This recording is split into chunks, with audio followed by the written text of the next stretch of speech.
And we're live. Episode 6. Hi there. Hello, hello. How you doing, man? Nice to see you, my friend. Glad to be back. Episode 6. Still not canceled. Still not canceled, man. It's like Give it up. Give it up. That's what I'm talking about. let it be that's gonna get us canceled as Yeah, bad hand gestures are eventually gonna just get to us. Yeah, we're still not. Yeah, our timing is awful. Our timing is terrible. But happy Friday to you. Another week completed. Yes, sir. Yes, sir. Everybody's working for the weekend, as Loverboy said. Mm-hmm.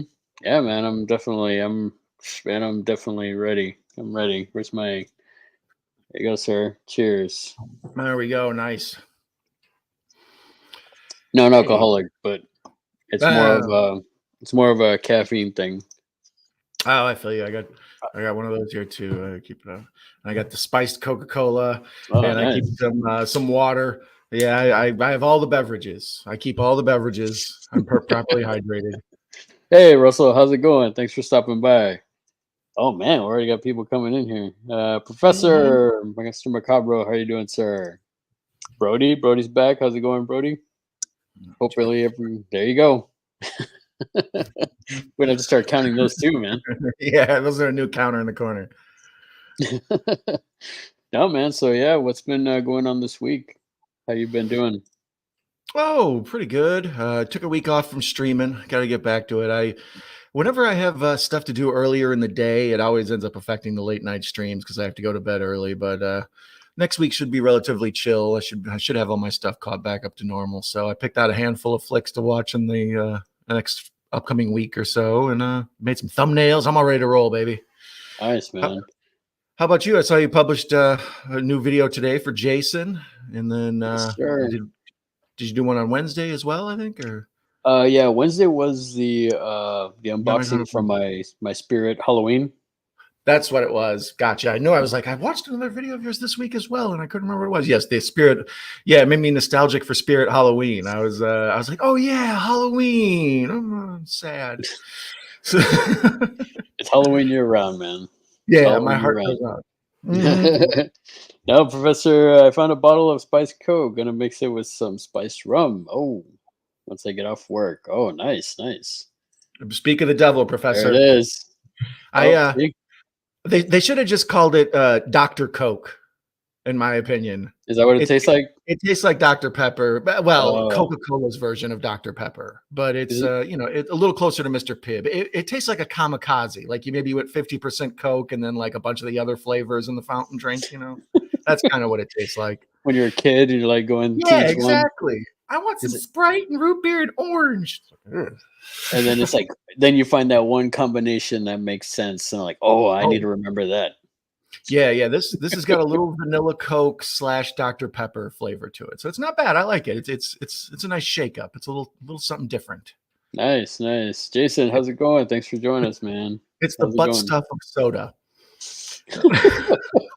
That should be the tagline for the spiced Coke. Spiced Coke. It's the butt stuff of soda. Mm-hmm.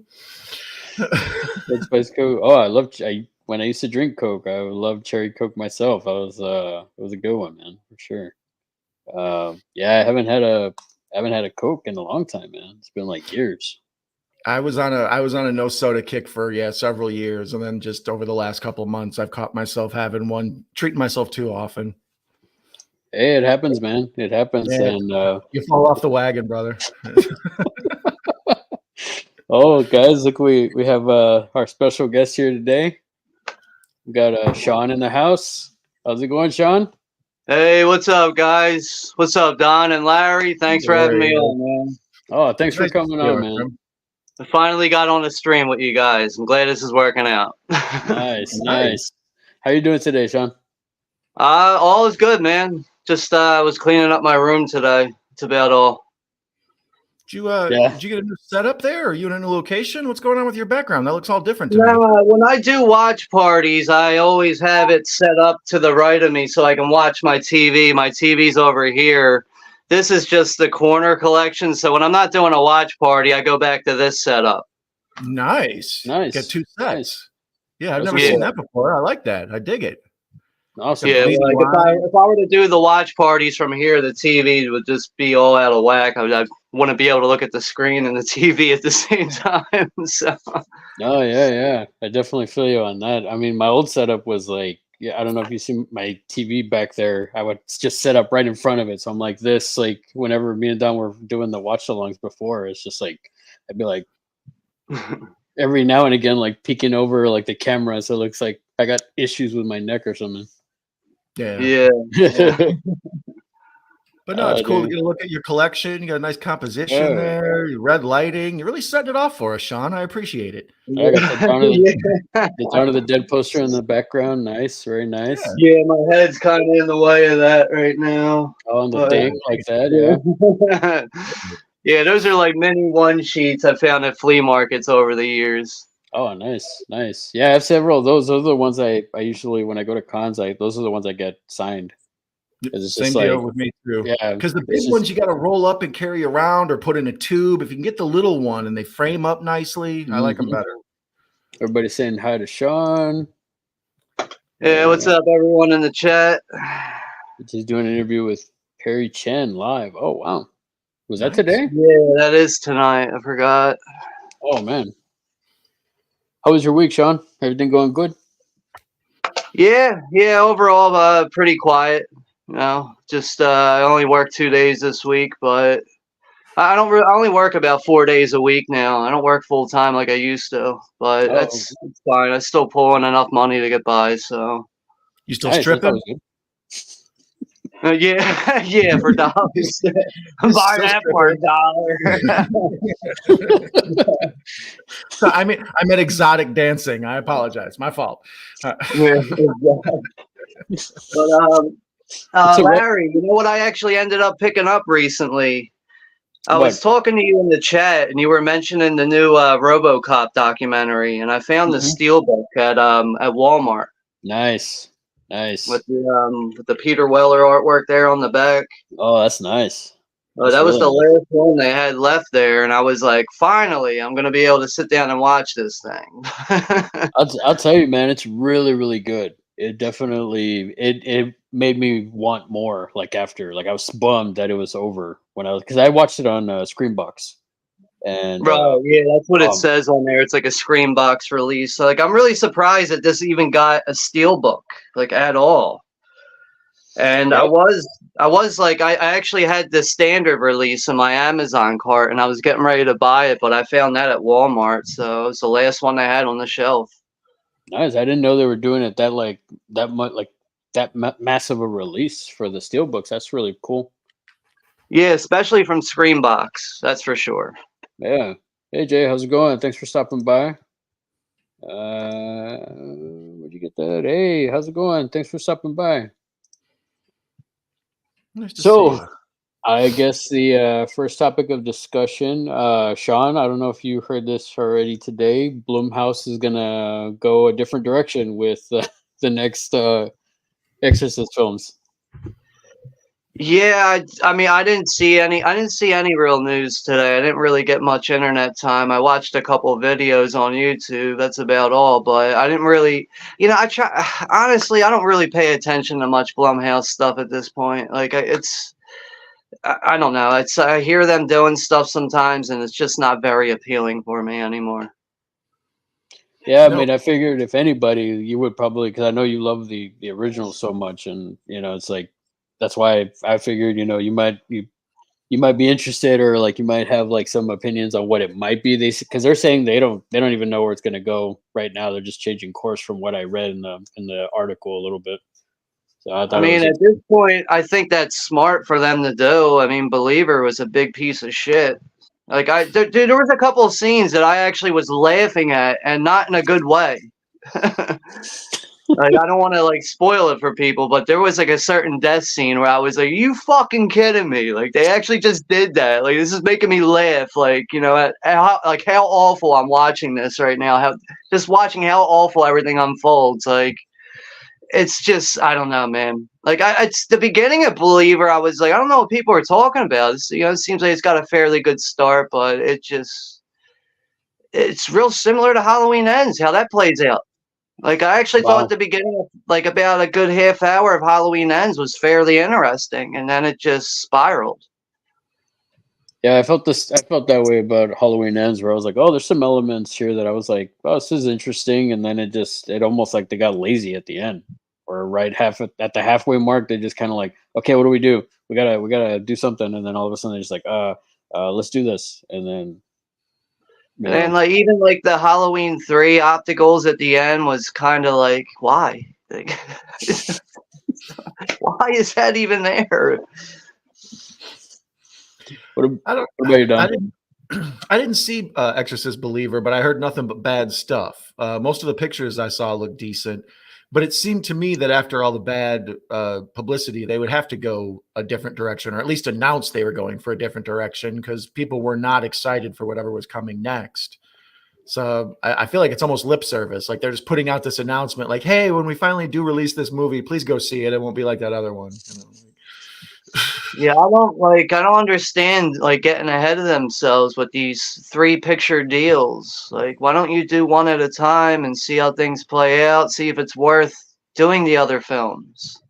Yeah. I Yeah, don't understand that getting ahead of yourself. Like, it's the same thing with the Strangers thing, with the Strangers trailer that came out. Like, I don't see the point in what I watched with that trailer. It seems like they're just rehashing the first movie, and they have plans to do 2 more.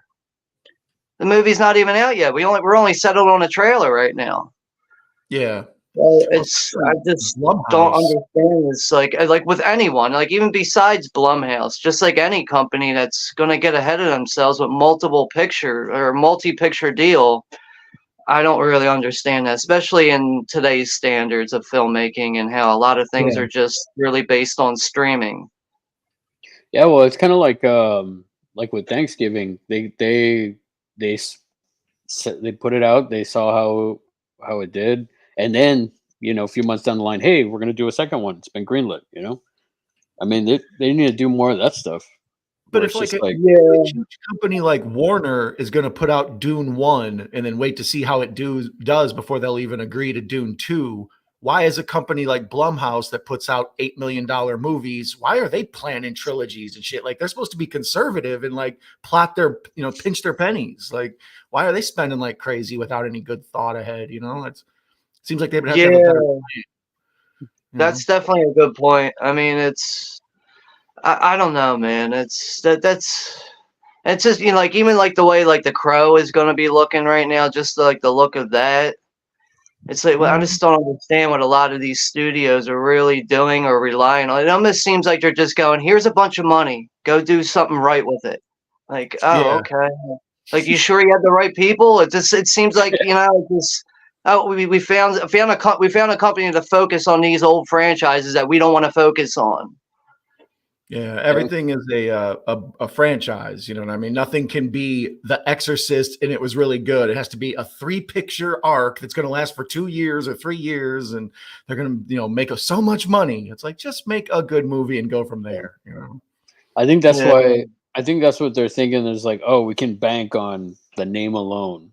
That's why Oh, you for see some of sure. these. That's why you see some of these movies where like, throw like Marvel, for example, when it was making all that money, and then all of a sudden they're like, well, we could just throw anything out there and it's gonna make billions. Not anymore. Yeah. I mean, they learned that the hard way, man, or they're learning that the hard way. I don't Yeah. know, man. I mean Oh, even yeah.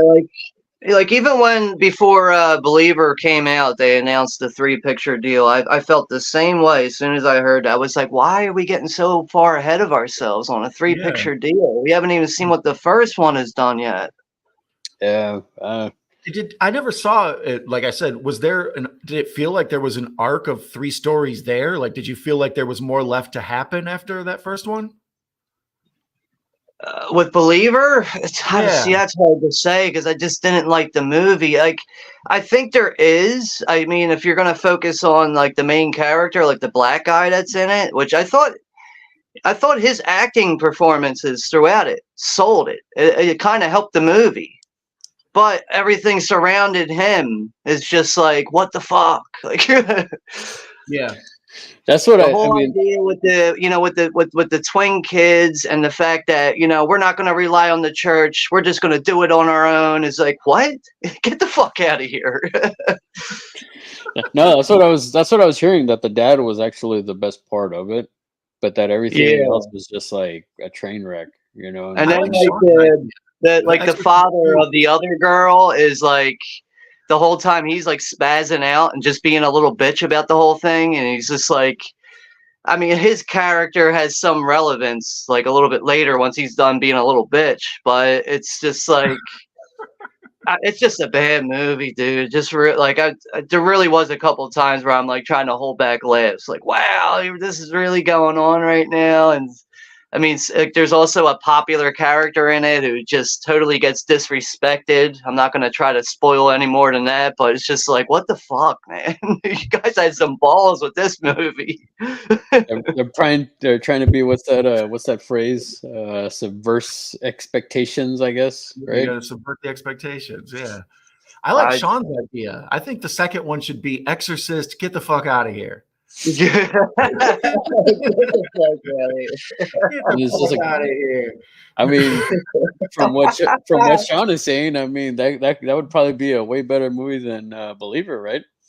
Yeah, it's like when they were going to do Jaws 3 People 0 or whatever. Like, do that. Yeah, do The Exorcist, get the fuck out of here, and then bring Liam Neeson in as the new Leslie Nielsen and do Repossessed.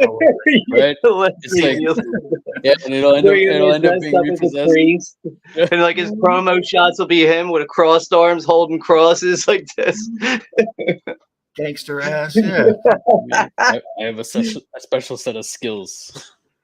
Yeah, that's another thing I was going to ask you guys about.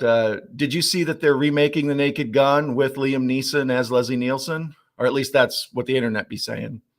Yeah. I don't, I like I said, like it's I don't know. What was it, like the beginning of this year? I posted a link and like a big thing of like all the movies that were coming out this year, and I'm like, the only thing I still need to see is the new Dune movie. But overall, that's the only movie I'm excited for this year is the new Dune, the part 2. That is it. Like, there's really nothing else on the list that I'm really that much interested in, except for maybe like a release date for the new Salem's Lot movie. I'm like a little interested in that, but that just keeps getting pushed back, and I don't know, man. It's not a whole lot to write home about with this year. Even last year, like Thanksgiving was one of my favorite films from last year, but that's really not saying a whole lot because with everything else that came out, which was like, what the fuck? Yeah, the only things that I'm really wanting to see is I want to see Dune. I'm hoping to see it this weekend, and then I do want to see the Abigail film. But the trailer with the humor kind of messes with me a little bit. And then Alien Romulus. Yeah, my plans, like I had plans to see Dune this week, and I just got too busy, but I'm probably going to try to see it after this weekend. So this coming week, I'm hoping I'm going to go see it. Cool, man. Cool. Hey, Kara, our HR rep is in the house. Like another reason why I want to see it, because it's probably going to be my only theater experience for this year. Yeah, that's. I mean, that's the one thing that me and the wife were like, we're gonna see that on IMAX for sure. That's definitely. I like that he wants you to slash the like. That's nice. That's what I'm digging. I'm digging that slasher, dude. Hey, Chris, thanks for coming by, man. That's nice. Hey, what's up, Chris? I'll be right back. All right, man. Okay. He shrunk down to a skeleton. It's like Beetlejuice or something. This is crazy. Oh, thanks, Chris, man. I'm doing the John Carver. Doing poses for John Carver versus Billy Chapman. Interesting. That's where I'm gonna finally watch things. Oh, Carrie, you haven't seen Thanksgiving yet? Oh, you gotta watch it. It's great, and it's on Netflix now. Well, wait, John. Me and Kara are slacking. I apologize. Maybe I'll do a watch along so Kara and I can watch it together. That's my plan. Me, Kara, and Oscar. Hey, man, just let me know. Next week I'll be off for most of the week, so. Oh, speaking of that, what are your plans for the 12th? What are we up to here?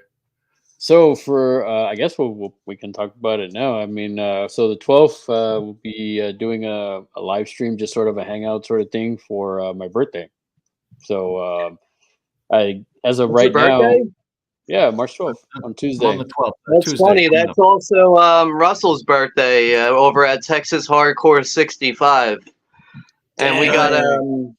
later that night. I'm sorry, I'm like interrupting you right now. Go ahead. I don't want to No, interrupt no, you. man, no. 'Cause that's cool, man. Because then like now it's like because I've been kind of like reaching out to people who would want to come on for the stream, and I think we might do the stream a little bit. I was talking to Don about this, maybe doing the stream a little bit earlier because I wanted to have some of the other guys like Gareth and Jay and Matt Pugwall 316 and Marty from Trash Picture Show. So just kind of all of us come together, hang out, just talk for a little bit, and yeah, just kind of hang out with everybody.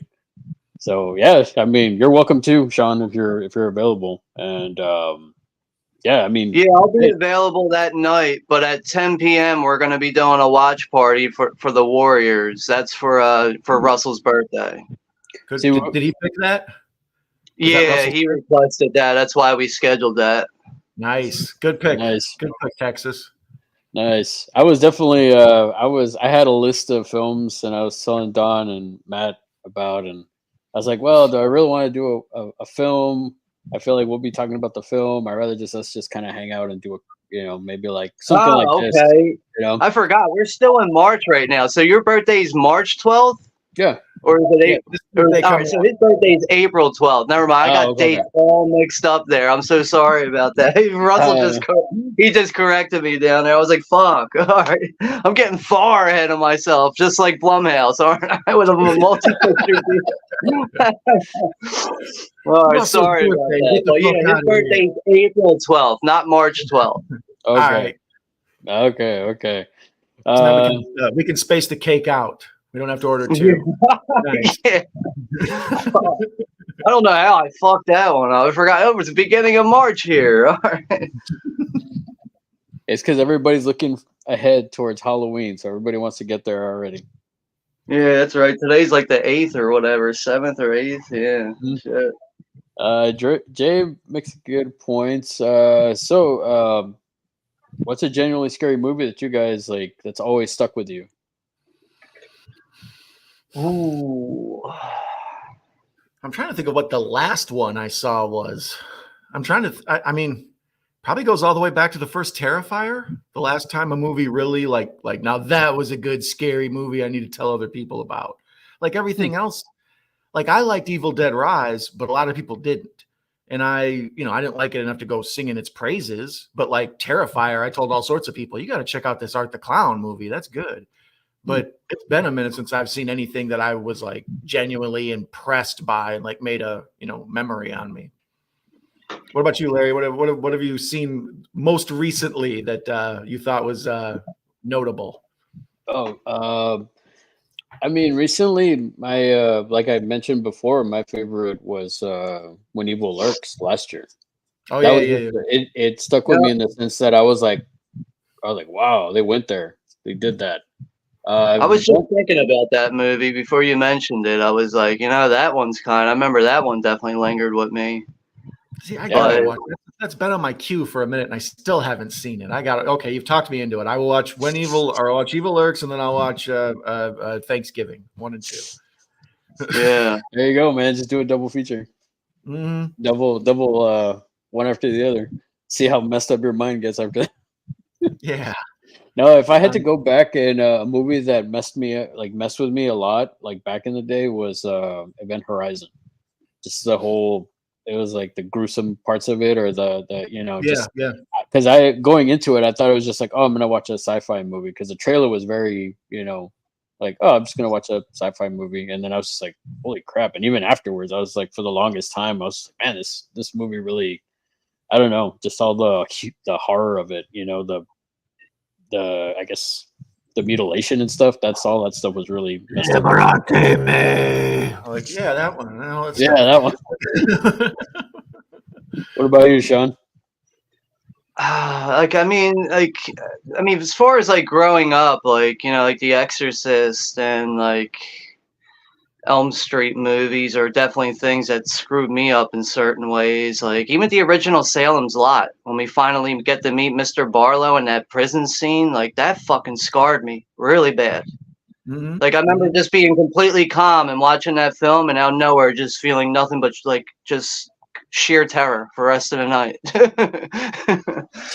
But Sean, have you ever seen Castle Rock, the Stephen King inspired TV show thing or whatever? I've only seen the pilot and I never went back to it. I was watching that on my tablet when that was originally or came out or was coming out or whatever. But that's another thing I still need to pick up for my collection because like overall like I actually like I'm really big on collecting like Stephen King adaptations and anything that's related to Stephen King. Mm-hmm. Like even like the Boogeyman from last year. I gave that a shot just because his name was attached to it. Mm-hmm. Mm-hmm. And apparently Stephen King was kind of like raving about it. He really pushed for that movie to have a theatrical release. And I thought the movie was decent. I think I remember giving it a 6.5 out of 10, which is like I enjoyed the movie, but it's far from perfect. It's got some issues with it. Like, like the Boogeyman mostly relies on being in the dark the whole movie. And it's like, whenever there's like a moment of light, it's like that's its weakness. And it's kind of like, eh. But other than that, like it did provide good atmosphere and good acting in it. Oh, nice. Yeah, I haven't seen it. Saw the original, but I never saw that one. Like I got through the movie with basically no real flaws besides some characters were just a little like, all right, could have did without them. Like the little girl's friends, like they could have definitely been knocked off the board right there. But and well, there is like another one too, where like this guy shows up and he's like the whole cause of the whole thing or whatever. I don't want to spoil it, but it's got some areas that are good and some that aren't. But I got through the movie without wanting to shut it off, so that's the reason why it got over 5. Like anything under a 5 for me is usually unwatchable. Yeah. Like if I give something like a 5 and under, it's probably not even rewatchable. But anything over a 5 is pretty good. It's watchable at least. How do you guys handle guilty pleasure movies? Like I struggle with rating them. Like there are movies that I love that just are terrible movies. They're like 3 and 4 star movies, but I kind of love them. You know, like that's really a good question though, because like I don't know if you're familiar with Street Trash from 1987. Like that's a huge guilty pleasure for me. And that's like a body melt type of movie, just really absurd shit going on. Like at one point, some guy's dick gets cut off and they play hot potato with it in this abandoned parking lot. And it's just, a lot of absurd things really go on in this movie. And it's basically about bums in like New York City that start drinking this stuff called Cinephile Viper. And the rumor goes around that if you drink this stuff, your body's going to melt. And like just all the most unsavory people ever in New York City start popping up out of nowhere. But it just overall like it's a movie just to shut your brain off for a little while if you're into movies like that. Like I'm kind of picky with stuff like that. Like I usually end up seeing movies like that by chance or just by mood. If if the artwork looks interesting enough, like let me see if I can pull that out. Where is it? Here it even has a green case on it. I put a green case on it for how gross this movie is. But the poster art is a guy getting sucked down into a toilet. So, like at one point, like this bum guy, he goes to drink the Cinephile Viper by himself and finds like an abandoned house that's like falling in, and he sits on the toilet and starts drinking the shit, and it's like he gets sucked down into the toilet. But so it's probably like one of the most iconic scenes throughout the whole movie. But that's definitely a big guilty pleasure for me. But like it's hard for me to give it a 7. Like I like watching the movie. I've seen it plenty of times, but it's hard for me to give it like a 7 and over. It's like it's pretty much like a 6 I give it, and that's with like being kind and courteous about it, really.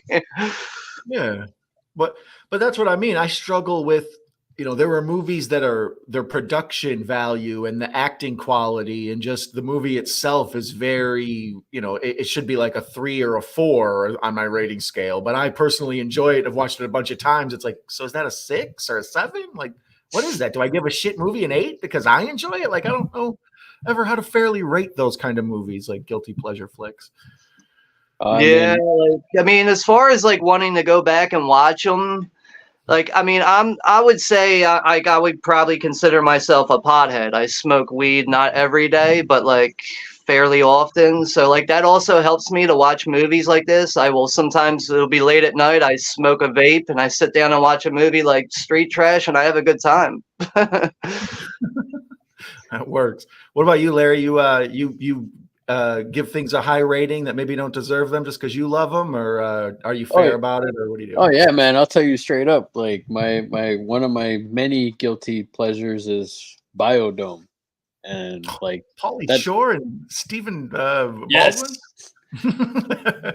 I love that movie. I saw it so many times in the theaters. I know everybody hates Pauly Shore, hates that movie, but I don't know, man. I just The love it. Weasel? You Yeah. wheezing on the juice, Larry? Buddy? I don't know, man. It's just I don't know if it's the time. I don't know if it's because like me and one of my close buddies saw it, so many times in the theaters. That movie made money because of me and my buddy because we saw it so many times in the theaters. But again, it's one of those films that like I can watch it. It's like a guilty pleasure comfort food, But Yeah. and I never really considered Biodome as a guilty pleasure. I've always enjoyed that film and was like, I mean, like looking back on it, it's probably hard to take it seriously with how they really act with each other throughout the movie. But I never really looked at it as a guilty pleasure. But I definitely see what you mean, though. A Biodome's a 4 out of 10. It's but if you loved it and you gave it an 8 out of 10, or would you give it a 4 out of 10 and let people know you're getting a Pauly Shore movie? But I love it. Like how do you judge it? Do you rate for other people, or do you rate solely for yourself? Like, well, I mean, it's for me. Like if I was gonna rate it for myself, okay. So perfect example. If I'm gonna compare two Pauly Shore movies, Encino Man is probably the best one. Yeah. Son-in-law's all right. Yeah, Son-in-law's all right, but I would put it's a 4 out of 10. I would put Biodome like right under Encino Man, but that's just me. I would probably do that too. Like I'd probably give Biodome a 5 out of 10, just based on like I can go back and rewatch that movie, so I have to give it at least a 5 there. But I would put Encino Man like at the top, probably best Pauly Shore movie for me. Oh yeah, for sure. I mean, for sure. What about you, Don? In that rating? That's what I'm saying. When I think of my fave, I think probably see like production quality and acting quality and stuff matters. So like, Biodome is a well-made movie. It's got William Atherton and a bunch of other like decent actors, and it's like got a nice production. They used good cameras. It wasn't shot on an iPhone or nothing. It looks like a movie. So it's probably like a 5 or a 6 Biodome out of 10 for me. I would probably go Biodome, probably Son-in-Law, Encino Man, but I think Encino Man is probably a way better movie than Son-in-Law. But Son-in-Law is the ultimate Pauly Shore movie, the farm one, and he's all fish out of water, Pauly Shore on the farm. It's like a Fox show or something. Yeah, that's an interesting way to put it, man. And then you got the cameo by Brendan Fraser as Link in college. Mm-hmm, yeah, mm-hmm. I like that he actually did that though. He did that in that movie. He did it in The Army Now as well. You sons of bitches hijacked my how to rate movies question into what's your favorite Pauly Shore movie. I will fight both of you. Sons of bitches. Oh no. Cheers, my friend. Sean, and cheers. Yeah, I wouldn't really say I'm like the biggest Pauly Shore fan, but he actually seems like a really cool guy. Like from what I noticed, just like seeing clips of him sometimes on YouTube, like he will sign autographs, he will stop and talk to people. Like he's really open about that stuff apparently, and I just get the sense that he's just never had a moment in his life where he felt like he was probably full of himself and just felt like he was really a big actor. I don't get that vibe with him. I think he knows like his level of talent and everything, and knows his place in Hollywood. Well, that's cool. I mean, that's those are the type of people that give a really good experience when you meet them. You know, I mean, luckily from the people that I've met at cons and stuff like that, they've all been like really, really cool. Minus like maybe like one or two, but I mean, it's good to hear something like that. I Who mean, hasn't been cool, Larry? Tell us who hasn't been cool. We want to know. Dish on them. Dish on them. We want to hear. Shocker. Shocker? Yeah, his name escapes me. Skinner, the guy that plays that Horace Pinker. Yeah, Horace Pinker. I forget his name too. Yeah, but he was a total like he seemed like he didn't want to be there. He didn't have anything like Shocker related on his table, like and no photos or nothing. I was like, are you not into? You're not into that movie, or you know, his you're illustrious career beyond Shocker. Yeah, I was like, and then the other one was Tom Savini. Tom Savini was shitty or grumpy. What was Tom's problem? I don't know, man. I mean, it was like the first night of Frightmare, and it was like the first night, so like he just seemed like he was like whatever. And then he's like, "You want to take a picture?" I'm like, "Sure." Like, all right, well, let's get to it. I'm like, "Oh man, all right." So yeah, that was kind of, but down, sex machine. No, but I mean, last year when I saw him in the crowd, like he was super nice though. Like he was joking with everybody. I'm like, man, where was this when I met him? You know? Yeah, I think it comes down to people's moods sometimes, man. They might have just woke up that day and been like that the whole day, and I guess they don't realize how that comes off with fans. Like they could be sitting there in a good mood, but it's like you got this kind of like intimidating feeling or something, or just like you have this feeling that you don't matter right now. Yeah, I mean, those were the only two that I could say. Everybody else has been, man, amazing to meet, and that's awesome. I have a lot of like, I can give you a lot of cool stories about that. Maybe down the line as this goes on. Last movie I never really met many actors, but I did go to I went to a Texas Chainsaw Massacre 2 screening back in 2012, and Bill Moseley showed up for a Q&A. And like nobody was like willing to like really ask questions and shit. And like I think I ended up asking him like what his involvement was with the end of that film, and I was like, why does it end so abruptly like that? He's like, I have no fucking idea either, man. I don't know what to tell you. But I ended up talking to him, and he there was like a large line getting ready to form up for autographs, and I was like, now's my chance to ask him for an autograph so I can avoid the line. And he was standing like right next to me, and I was like, hey Bill, can you sign my Blu-ray? And he's like, yeah, sure, man. He was like, where can I get a good cheesesteak around here? And like I was like, wow, this dude's actually spending time with me right now, and I'm not even like in line, but like I can see the guys that were running the show, they were giving me the stink eye, like, you motherfucker, you're talking to him right now. Like I was like, these guys are pissed.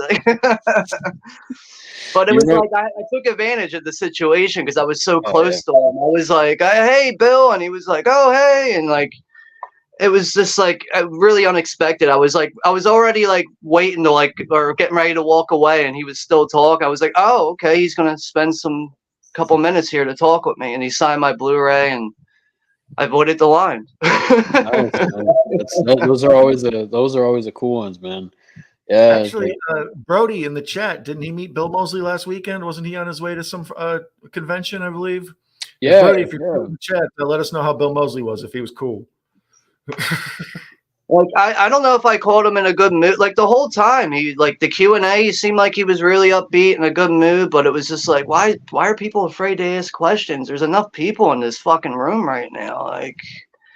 But I think there was like a total of like 5 questions, and then like the line started forming up, and next you know, I was like, yeah, I'm like right next to Bill right now. I was like, I'm gonna ask him. Fuck it, man. That's awesome, man. That's awesome. From what I've seen, like, because I've seen him at shows, and he spends time with people, and from what I've heard, like, I haven't met him, but I hear that he's really cool to meet and stuff like that. So yeah, Brody, definitely put it in the chat and let us know how he was. I mean, are the stories true? Is Bill as cool as they say? Yeah. Tell us about Chop Top. Let us know. Last movie that I saw and thought was freaky was, I don't think I've seen that one. Atorados? Oh, Terrified. I haven't seen that one, but I've seen like clips of it, and it looks pretty freaky. Yeah, that's the guy that did When Evil Lurks. Oh, okay.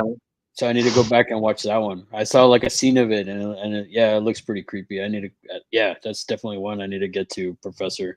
I agree with you, Kara. When I saw like the Argentina thing, I was like, wait, could that be related to Where Evil Lurks? Yeah, that was his latest one. I mean, When Evil Lurks. I mean, like I told you, Don, it's shot beautifully. It's really, really shot beautifully done, and I don't know, man. Yeah. It just definitely stuck with me for sure. It looks like Terrified is currently on AMC Plus. That's what I was looking. I was trying to figure out where that was too. And then we determined When Evil Lurks is, or Where Evil Lurks is on Shudder. Max? Shudder. Okay. They're both. I think they're both on Shudder. So AMC Plus, it's probably on Shudder because they own Shudder. There you go. Let's see. Let me catch up with the chat. I'm like running a little behind here. But I do agree with you, Kara. I've only seen Terrifier 2, and I thought it was boring. I thought Terrifier 2 took too long as well. That's why I said Terrifier 1 more than 2. But I need to watch to that me, one. Part 2 seemed like they were trying to build a universe. Part 1 had some stuff in it that was, I don't know. We'll do a watch along or something sometime. We can break down why Terrifier was messed up. Yeah, I think with Terrifier 2, another thing is like they had a bigger budget and they just kind of went a little crazy with it, which is a bit understandable for the material that's there. I do like the movie, but I know the first time I watched it, I was like looking at my phone and then checking the runtime on my TV. I'm like, damn, this shit's like fucking 2 hours for a slasher. It's like 210 or 220 for a slasher, and that's too long. I think a slasher should be closer to 90 minutes, at least under 2 hours. But yeah, once we hit the 2 hour mark, I was like, all right, get on with it. But apparently, Damien Leone does understand that. Like he's been hearing out the fans, and that apparently they're trying to go back to the style of the first film with the next one plus the Christmas theme. I was gonna say I thought the third one was a Christmas one. I didn't know much else about it.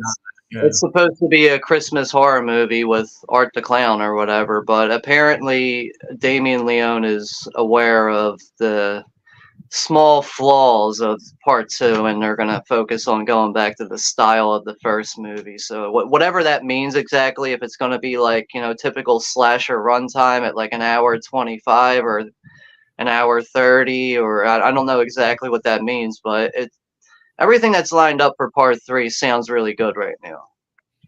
I will say this: what I did like about Terrifier 2, sorry to cut you off, Don, is I love the score. The score is awesome. Yeah. There was all sorts of cool stuff in Terrifier 2. Like, I mean, I thought the introduction of the little girl character was interesting, but they kind of drug it out too long, and they wanted to tell too much backstory. I don't know. We can discuss that some other time. But just in general, I thought Terrifier 1 was one of the more I don't know, grotesque or on edge type horror movies I had seen in a while.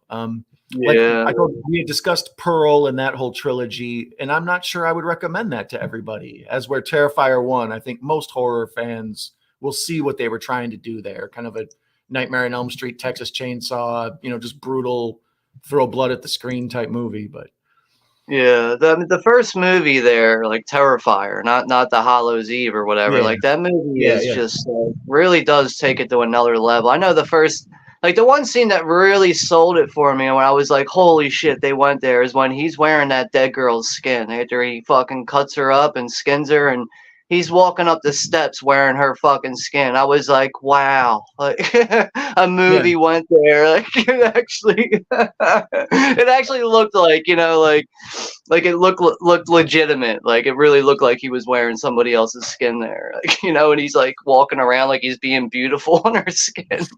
The thing. Well, just the whole that movie made me feel like I needed a shower after I watched it. In some horror movies, that's what I'm looking for. I want to feel like I saw something awful. Wow. We have an important Pauly Shore discussion to get to here, right? Yeah, I see that. So Pauly Shore's Terrifier. That I'm in for. I would watch Pauly that. Shore meets Terrifier. Squeezing the juice. So apparently Jay is not liking Biodome. And yeah, Kara, it's a good one. Yeah, I love it. I don't know.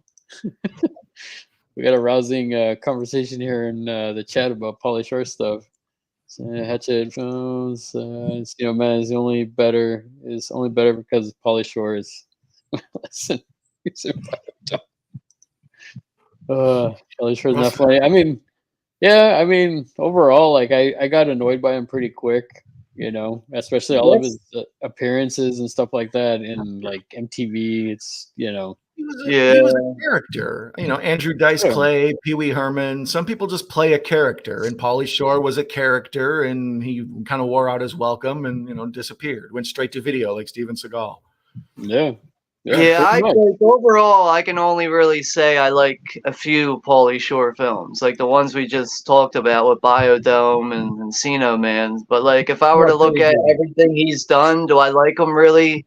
I'm more probably half and half on Pauly Shore. I like him for what he is. It does, like I said, it seems like he's a cool guy to meet and everything. The guy gets points for that, but overall, just looking at all of his movies, it's I don't know, it's half and half. Some of them are funny, but it does seem like after a while, it's like, okay, I want something else. I'm done with Pauly Shore. But speaking of cool guys, Nate Pat Master is here. Nate, welcome, buddy. Yeah. And even see, Nate says Pauly Shore is legit. There you go, man. What's up, Pat? Everybody saying hi. Everybody, yeah. The legend, Nate, for sure. I told you people love Nate. You got to shout him out when he's here. Yeah, definitely. Everybody loves Nate. Sure, shame you. I think the Daisy Dukes on a man and the oiled thighs kind of make some of us uncomfortable. That's me. I don't know. I just. Now, didn't like a Richard Simmons movie come out recently with Pauly Shore playing Richard Simmons, or is that the plan? I don't know if it came out yet, but I did hear something that Richard Simmons was not cool with Pauly Shore playing him or some shit. I don't know. It's just something I came across on the internet like not too long ago. Simmons has been a recluse for like 10 years, and he comes out of hiding to be like, I don't like that Pauly Shore shit. Wow. I think I mentioned it to you before, Don. He's doing a biopic on Richard Simmons, and like Richard Simmons is not signed off on it, or he's not, like something like that. I remember reading some sort of article about it. But not the response. Wow, that's interesting. I even saw there was a TMZ interview where he was at an airport. And they were asking him about it, and he was like being really open about the whole thing. But the whole time he's sitting there signing autographs, talking about it. He's like, like he's got the people on the side, he's signing autographs, and he's looking at TMZ and giving them an interview at the same time. Well, he should be hustling. He'd be hustling. Yeah, man. He's got to get some. He wants people to go watch that biopic. That's probably why. Because they were like, so what do you think about Richard Simmons not being okay with you playing him? And like he started talking about it or whatever, but he seemed like, pretty respectable about the whole thing. That's kind of perfect casting. I can't think of a better person to cast. I mean, who are you going to get? Michael Cera or some shit? Like, you know what I mean? Like, yeah. Bill Hader. Jonah Hill with the curly hair and have him play like big Richard Simmons. You know what I mean? Like, I can't think that might not be a bad fallback option. Maybe Shia LaBeouf. Could Shia LaBeouf be Richard Simmons? Now that I'd watch. Yeah, I'd watch just because I'd want to see what the antics behind the scenes would happen would ensue with what's his name, LaBeouf. Oh man, leave Corey alone. That boy, Pap. You monsters! Leave Corey alone. Is that what the conversation is going to shift to? Is defending Corey? We've defended Pauly Shore. Now we're going to defend Corey Feldman, and then we're going to move on to I don't know who after that. Come back, King, man. You'll be like, oh man, that's great. Oh man, that's nuts. The Let's see. subtitle of this episode is "Get the fuck out, Pauly Shore." Get the fuck out of here. The Zombie King in the Zombie King. I don't think I've seen that one. I don't think it Isn't either. Edward Furlong in that too, I think? Wow, really? I Jeez. could have swore it was like Edward Furlong was in a movie called Zombie King from like 2013. Oh, I didn't. Well, yeah, he didn't. He It's did like a really low budget movie, like really like worse than barely hits the surface. worse than the Crow Wicked Prayer or whatever it's called. Probably about the same lines of that. Apparently, but apparently Edward Furlong has been doing a lot more movies. Like he's doing like a lot more independent films. He's more cleaned up now. He's Oh, nice. not all methed out. He's actually got some weight on his body. His teeth are all fixed and everything. Wasn't he? Was it last year? Wasn't he doing I'd like to point out film that with, In the House is not responsible for claims made by Sean about Edward Furlong's meth use. All right, please continue. Well, I'm so open about that shit. Well, our legal counsel Jay is here. Our HR rep. Jay, be I'm prepared. sorry, man, but I'm usually like when it comes to being censored, I'm very thin there, and that's that department. Hey man, it's all good. The one thing I was gonna say wasn't he? I thought he was gonna do. Was it last year or the year before? He was doing a film with Shelley Duvall, right? Yeah. It was like it looked like some kind of like family film or something. Like Almost like not a Fire not Family. like an animated film or anything, but like it looked like some kind of like family oriented type film, like a family drama or something. Yeah. Man, I can't remember the name of it. I'll have to look it up. But, I'm gonna look it up now. That was the thing that I thought was pretty cool was that Shelley Duvall was actually starting to do films again. That's really cool. Have her back after everything that she went through. I mean, that's nuts. Pop quiz that chat. This is funny. Pauly Shore or Tom Green. Personally, both ain't funny to me. I don't know, man. Oh, I like Tom Green. So like I don't know, man. I've seen Tom Green do some bizarre things that just make me laugh. I mean, I don't know if I call it a guilty pleasure. I love Freddy Got Fingered. I love that movie. It's so hilarious. Larry, would you like some sausage? Larry, would you like some sausage? Larry, some sausage. I would definitely put Freddy Got Fingered in the guilty pleasure realm. I would have to put it there. But I remember when he used to have his show, like he used to walk up to people on the street and stick the microphone in their face, and like he'd be like, "And you're eating a sandwich and drinking water, and you're eating a sandwich and drinking water." And eventually, I'd take the drink and throw it in his face, and he would just sit there and take it. Like, and then there was another segment on his episode. Or I remember when he had his actual show. When he would do his like a lie, what the hell they call that? I don't know. The Tom Green show. Like he was on. Like somebody won like a raffle, and the raffle prize was they won his earwax. So he took like a syringe thing and like totally like flushed out his ears, and all this earwax came out of both ears, and he put it in a Tupperware thing and autographed it. Was like, then this is what you win, my earwax, and just gave it to this lady. Like it's, dude, all this shit came pouring out of his ears too. So fucking disgusting. All this like nasty brown shit was just coming out of his ears, and it was just like he autographed it in the Tupperware and just gave it to this lady. Like, what the fuck is going on here? So you throw out the earwax and keep the Tupperware with the signature.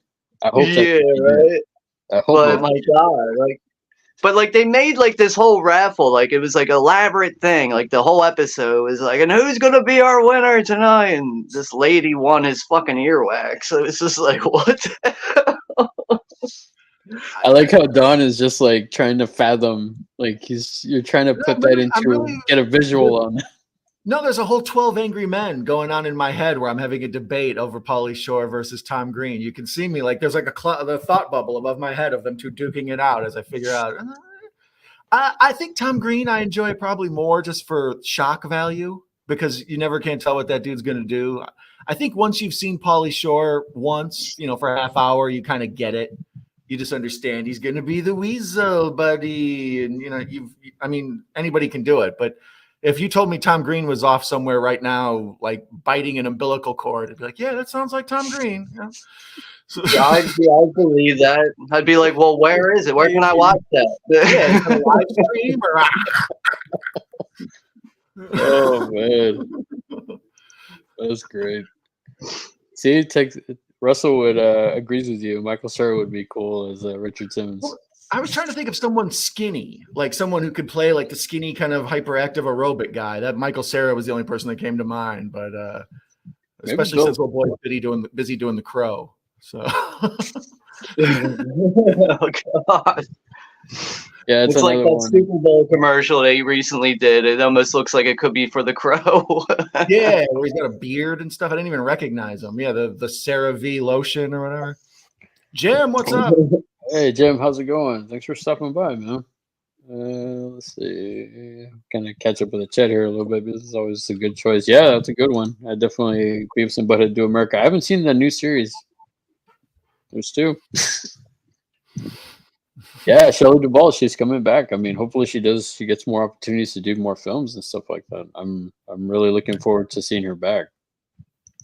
Last I had heard, she was kind of going through some she was having trouble with mental health. And like I wonder if she got all that cleared up. Like I heard at one point maybe she was like didn't have a home and she was living out of her car kind of a thing. Like there was people who were worried about her online. And then like within a year, she was back on her feet doing movies again. So I just wonder if she fell on hard times or if some stuff had happened to her. Like it'd be nice if she was back in the world we know. Yeah, that would be really cool. I mean, I'm hoping she does she does conventions and stuff. I would definitely like to meet her. For sure. There's probably lots of money for her in the convention circuit. Yeah, can you imagine like her, especially that if she does it that first year, like that first year alone, it's like that's how you sell it. It's like first convention appearance, of Shelley Duvall, like that, man, people would be like lining up. So Shelley, I know you watch the show, so if you're, keep that in mind. Start doing conventions so we can all like go sing your praises and say hi to you. Shelley, if you're in the chat, let us know what you think about Bill Moseley.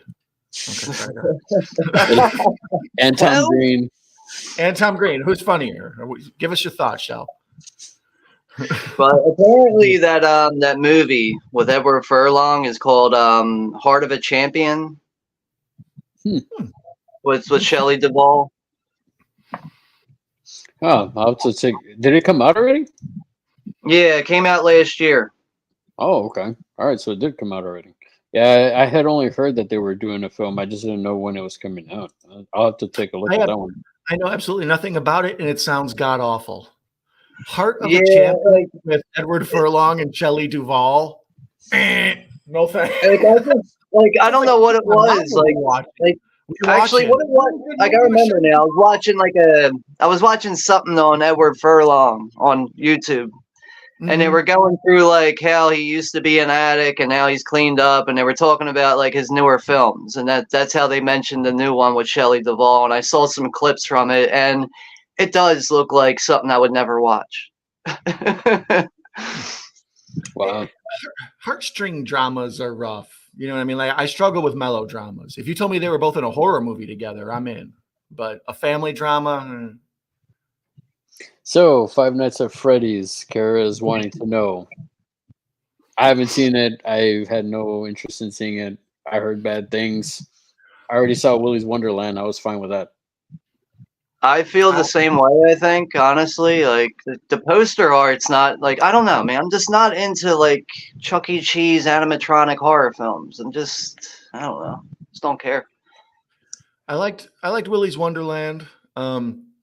The only familiarity, I've played the game Five Nights at Freddy's a few times, and then my niece was a big fan of it and knew all the characters and all the plushies and all that crap. So that's really all I know is kind of like secondhand Five Nights at Freddy's info.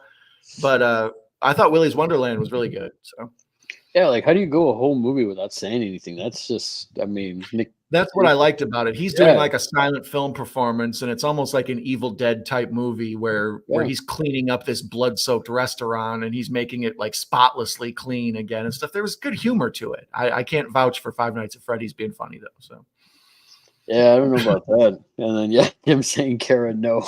Once we heard that, Tom Green is Eminem. There's an internet theory that claims that Eminem or that Tom Green cleaned himself up and is Eminem. That Tom Green went away when Eminem showed up. I think that's a lie though. He's the real Slim Shady, Yeah. like in the video. Don't you know when Tom Green gets shot? He gets shot by a rapper. Oh, I thought you were Eminem. Yeah. You said so. Dude, that's terrible. Yeah. He really did. Yeah, he really did. Thankfully, she seems to be having a resurgence. Hopefully, I hope she does, man. I hope she really does. I mean, that'd be really cool to see her and stuff. I mean, okay, yeah, we'll be here, Russell.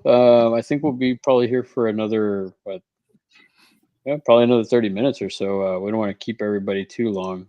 So Furlong is still on meth. No, according to Sean, I think he's already. Nah, he's like up. all cleaned up. He actually gained a bunch of weight. He got his teeth replaced, all brand new teeth and everything, and he seems to be doing well.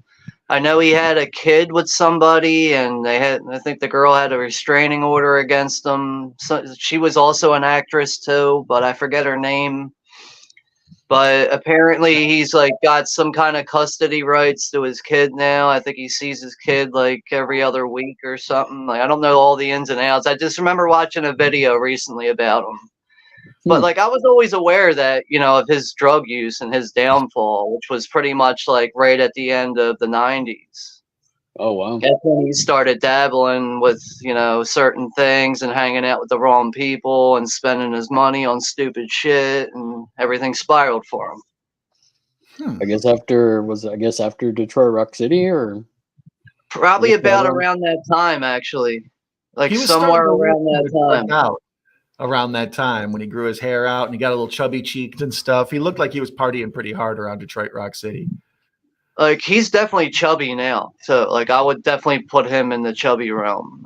Like looking at him now is like, wow. Like I'm pretty sure you can Google him and find pictures of his before and after teeth, like and everything. After teeth. Like if you just type in his name and go on Google, I'm pretty sure you will find his before and after teeth. Like that's the picture. It's just like, somebody Google it and let us know what y'all think. A lot of celebrities do that though. A lot, like when they get their teeth fixed, they will post like a picture like, this is what my teeth used to look like. Oh, look at Ben Affleck in Chasing Amy, and then watch Armageddon right after. Like he turns into like a newsman. Like his teeth get big and white. Armageddon. Like, wow, hi. It's good to see that he's on the right track, though. You got to give him some credit there. He's doing good. There's Edward Furlong, T's and P's. We're with you, buddy. Hasta la vista, baby. Brain Scan, man. That's another one. I really love that movie with him in it. Yeah, he's good in Brain Scan and Pet Sematary 2. Yeah, that's not a really underrated soundtrack, actually. Brain Scan. Yeah. I always, if Mikey was here, he'd be like, yeah, Brain Scan, because Mikey's right there with me on Brain Scan, man. We both love that movie a lot. Harley Davidson, Marlboro Man. Nice. That's pretty cool, Nate. Have y'all seen that one? I'm sure y'all have seen that one. Would y'all call that? I've seen that for sure, yeah. It's been years since I've seen it. Woody Harrelson? Is that who it is? No, it's Don Johnson and Don Johnson. That's who it is. I was confusing my white guy actors. Yeah, my fault. Oh man. Oh, Russell doesn't like that film. Oh, I don't know, man. I guess it's one of those. Today. Coming in hot. I don't know. I think it's one of those like early 90s, late 80s, like just one of those like, it's like Stone Cold, I don't know. They're getting back to my how do you rate movies. Is Stone Cold an 8 or is Stone Cold a 3.5? Because you could tell me either and I couldn't argue. What, you're talking about the Stone Cold movie? Brian Bosworth? Like if you that one. Ooh. Yeah. with Trouble Owen, and then he joins the bike gang and all of it. I love every second of Dude, it. actually, any movie that Brian Bosworth has ever done is like at least a 3 and under for me. So Adam Sandler's The Well- Longest Yard is a 3.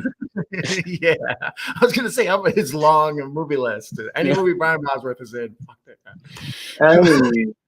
I don't know, man. I remember him when he was like a football player for a Right. couple years, and then he got traded to like the Seattle Seahawks, and then Bo Jackson ended his career with a shoulder injury. Mhm. Yeah, man.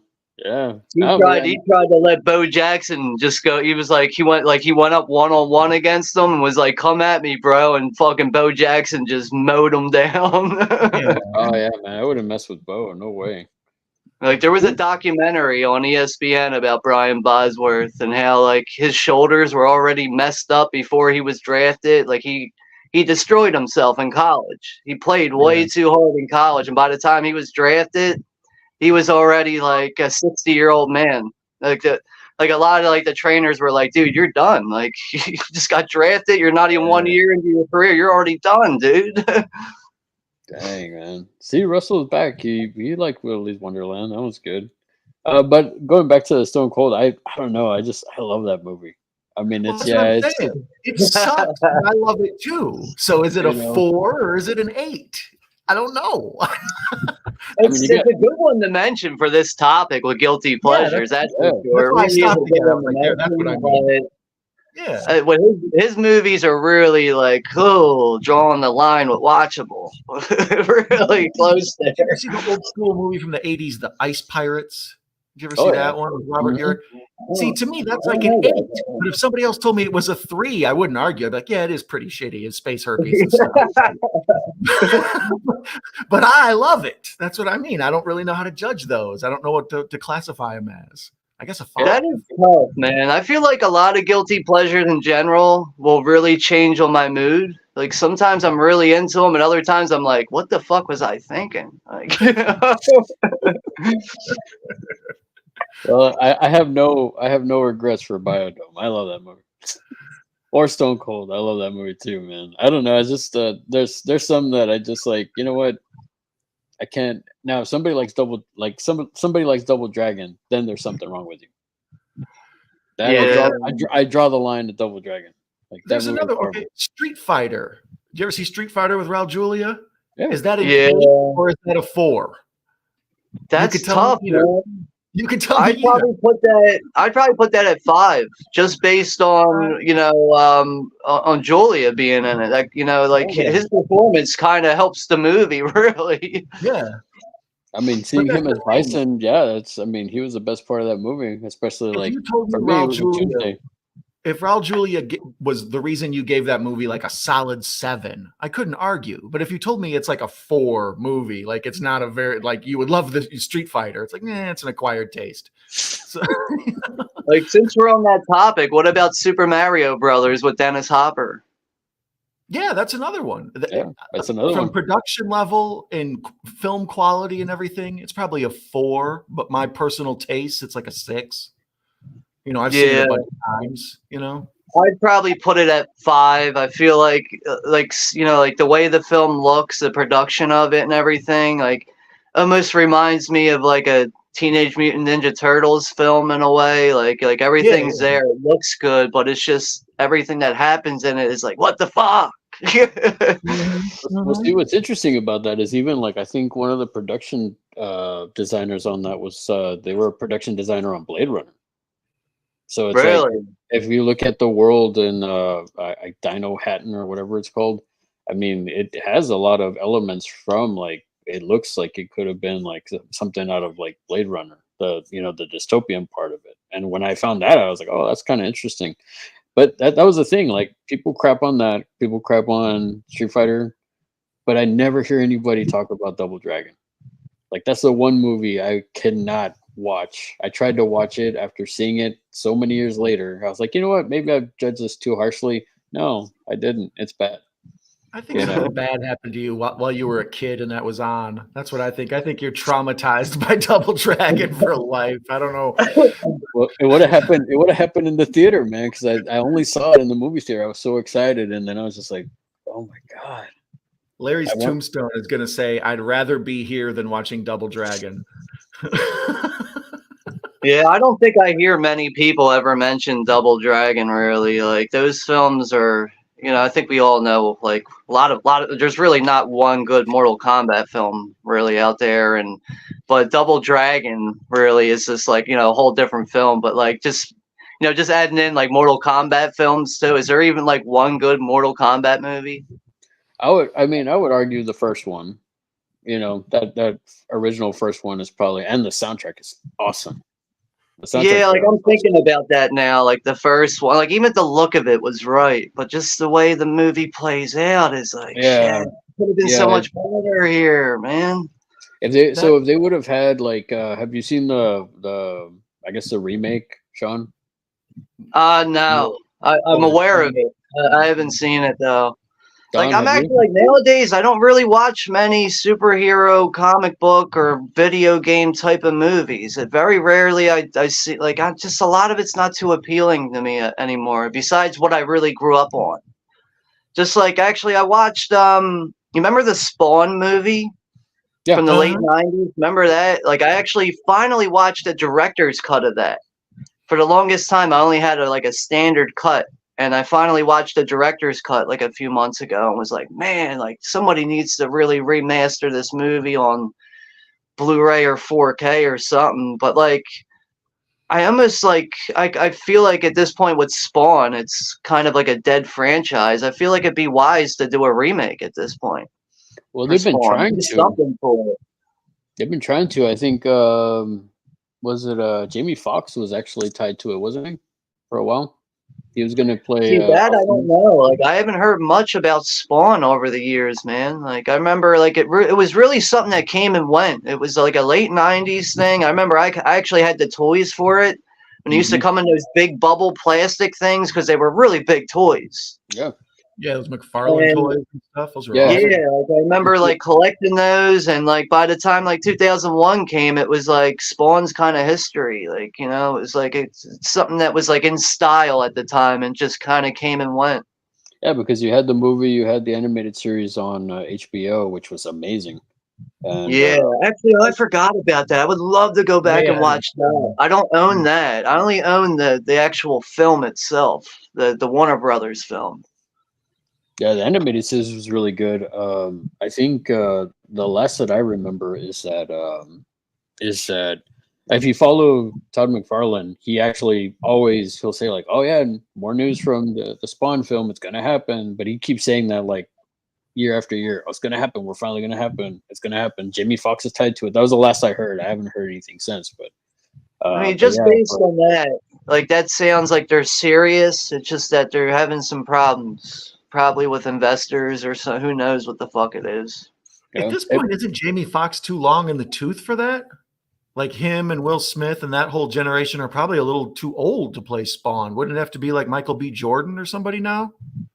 I almost don't think that matters anymore with the way they're able to make people look, like even like digitally, like the way they're able to make people look nowadays, like they have like almost perfected that. You would only need to see the live action actor in the beginning, because then later on he's basically mostly, a luchador. Spawn's got that mask he wears, like so. Yeah. I mean, it's just like Mandalorian. It's like Pedro's not really in the suit for much of it. It's mostly a stunt person. Hey, man, Roy, thanks for stopping by, man. We just mentioned the Crow Wicked Prayer a while back. Horrible, man. Horrible. Yeah, that's one I don't like. Actually, I'm not big on the Crow franchise. I really only care for the first movie. Like, I refuse to even sit through any. What's the other one? Like City of Angels or something like that. I remember one of those shitty movies had a really good soundtrack though. Yeah, the first two have. Oh, even I would argue even the third one has a decent soundtrack, but the first one has the best one. Two has also a pretty good soundtrack, but no, nothing beats that first one. That first soundtrack is just epic. It's amazing. But like I remember there was one with like Deftones was on it, Korn was on it. I think like Ice Cube was even on it. Yeah, it's a City of Angels one. Yeah, it was like I remember the movie wasn't that great, but the soundtrack was really good. Like I actually had the soundtrack on cassette tape when you could like really still buy soundtracks besides having it on vinyl. Yeah, Like you yeah. can't really buy CD soundtracks without actually like buying them online now. Like you can't walk into an album store and find CD soundtracks. Like sometimes you can find used ones, but very rarely, at least in my neck of the woods where I live, I don't really see any soundtrack CDs like at any record out or record stores I go to. Yeah, well, I mean, they're just like it's like everything else. They're just phasing all that stuff out. I mean, I'm guessing it's because like, oh well, nobody buys soundtracks, so they just don't. They just don't like put them out there anymore. Yeah, I I think think the last one I found, I was at a record store. I found the Blob soundtrack, which is like Howard Shore. I'm sorry, that's the actual score. I found the actual score for the score soundtrack, but I am talking about that too, like yeah. soundtracks and scores, like CD scores, like those are really hard to find too. I think Yeah. I think iTunes killed the soundtrack star, or video killed the radio star, or whatever. Like I think around the time everybody started buying individual songs on iTunes and people didn't buy whole CDs anymore, when an individual song became 99 cents, there was no reason to have those soundtrack albums with like 12 different artists anymore, because people are just going to buy the one song they want. Mhm. So, Yeah, that is know. understandable, but I miss those days. Like that's Oh, when me like too, yeah. soundtracks really mattered to me. Yeah. Well, and it's not just that. It's also like I used to go into Best Buy all the time, and just like I have so many CDs of like bands that like I was like, oh, this looks interesting. Let me pick it up, and I'd like one song out of the whole album, so they suckered me into getting the whole album. But at the same time, that's kind of like what you like in the '80s with VHS tapes. It's sort of like for me that became the thing with CDs, was just like, oh man, this cover looks cool. Like, who is this? And then you pick it up and it's like maybe you find like a couple gems hidden through the album, but you know, but I would go based off of that. That's the old school way. I guess I'm old school like that with that. I You would guys like to remember point the Wall? You remember that store, the Wall? And they used to have like the sticker on the back. Like you put the sticker on the back in case your CD got all scratched over time. They would give you a new one. They would like replace the condition of it with like a new disc. But like nice. that was a store that we had on the East Coast. It was just called the Wall. That's it. It was like like a big like it was kind of like Coconuts or like at Best Buy, like a big chain music store, really. But everything was overpriced. It was all like mall prices. Oh yeah, Yeah. yeah. Like sometimes they would have like these imports, be like an import CD with like 4 rare tracks on it from like a group like who knows, like Korn or something, and be like, all right, why is this $50? Why is this marked at $49.99? Yeah, we had something similar. It was like a Camelot and Sam Goody. That's what we had, and like yeah, you could find like a lot cooler stuff. Like I was finding stuff from like Century Media and Nuclear Blast, and then but it was all like a little bit more overpriced because it's just technically import stuff. Yeah. I didn't know about this. All the clothes in Stone Cold was actually the boss. Then I would like to Wow, point out, I told you about saving money on the budget. when we started the stream, I made sure to tell the chat that I love them folks, and they just completely had my back on this one and reinforced why. Every single person in our chat has an opinion on Stone Cold. That's how I know girl, I love you. I love that shit. You never know what's gonna bite on here. You start mentioning Yeah. something. Everybody's got a thought on Stone Cold. Yeah, I mean, hey man, it's universal. It's a universal film, and I don't mean the studio, but it means anybody in the world is gonna have a good or bad opinion about it. Yeah. Professor says he likes Double Dragon for Alyssa Milano. Get a pass for me. Raul Julia is the MVP of he is the MVP of Street Fighter. Let's see. I prefer Dead or Alive. I think I'm gonna. Last week, Professor didn't like the Villeneuve Dune, and now this week he comes out in defense of Double Dragon. I think maybe you and the Professor need to have a celebrity boxing match on the undercard of Jake Paul and Mike Tyson. The undercard, the horror cat dad versus Professor Macabro. He would win easily, man. He's a luchador. It's not fair. Hey, Jamie Hart's here. How you doing? Thanks for stopping by. Thanks for coming by. That's awesome.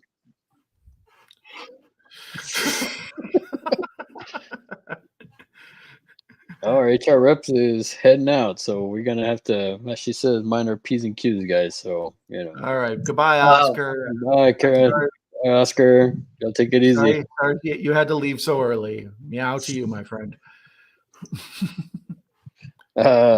Jason's back. It's a revolving door around here. Kara leaves, Jason comes back in. We have capacity. If anybody else comes in, one of you guys has to leave. I'm sorry.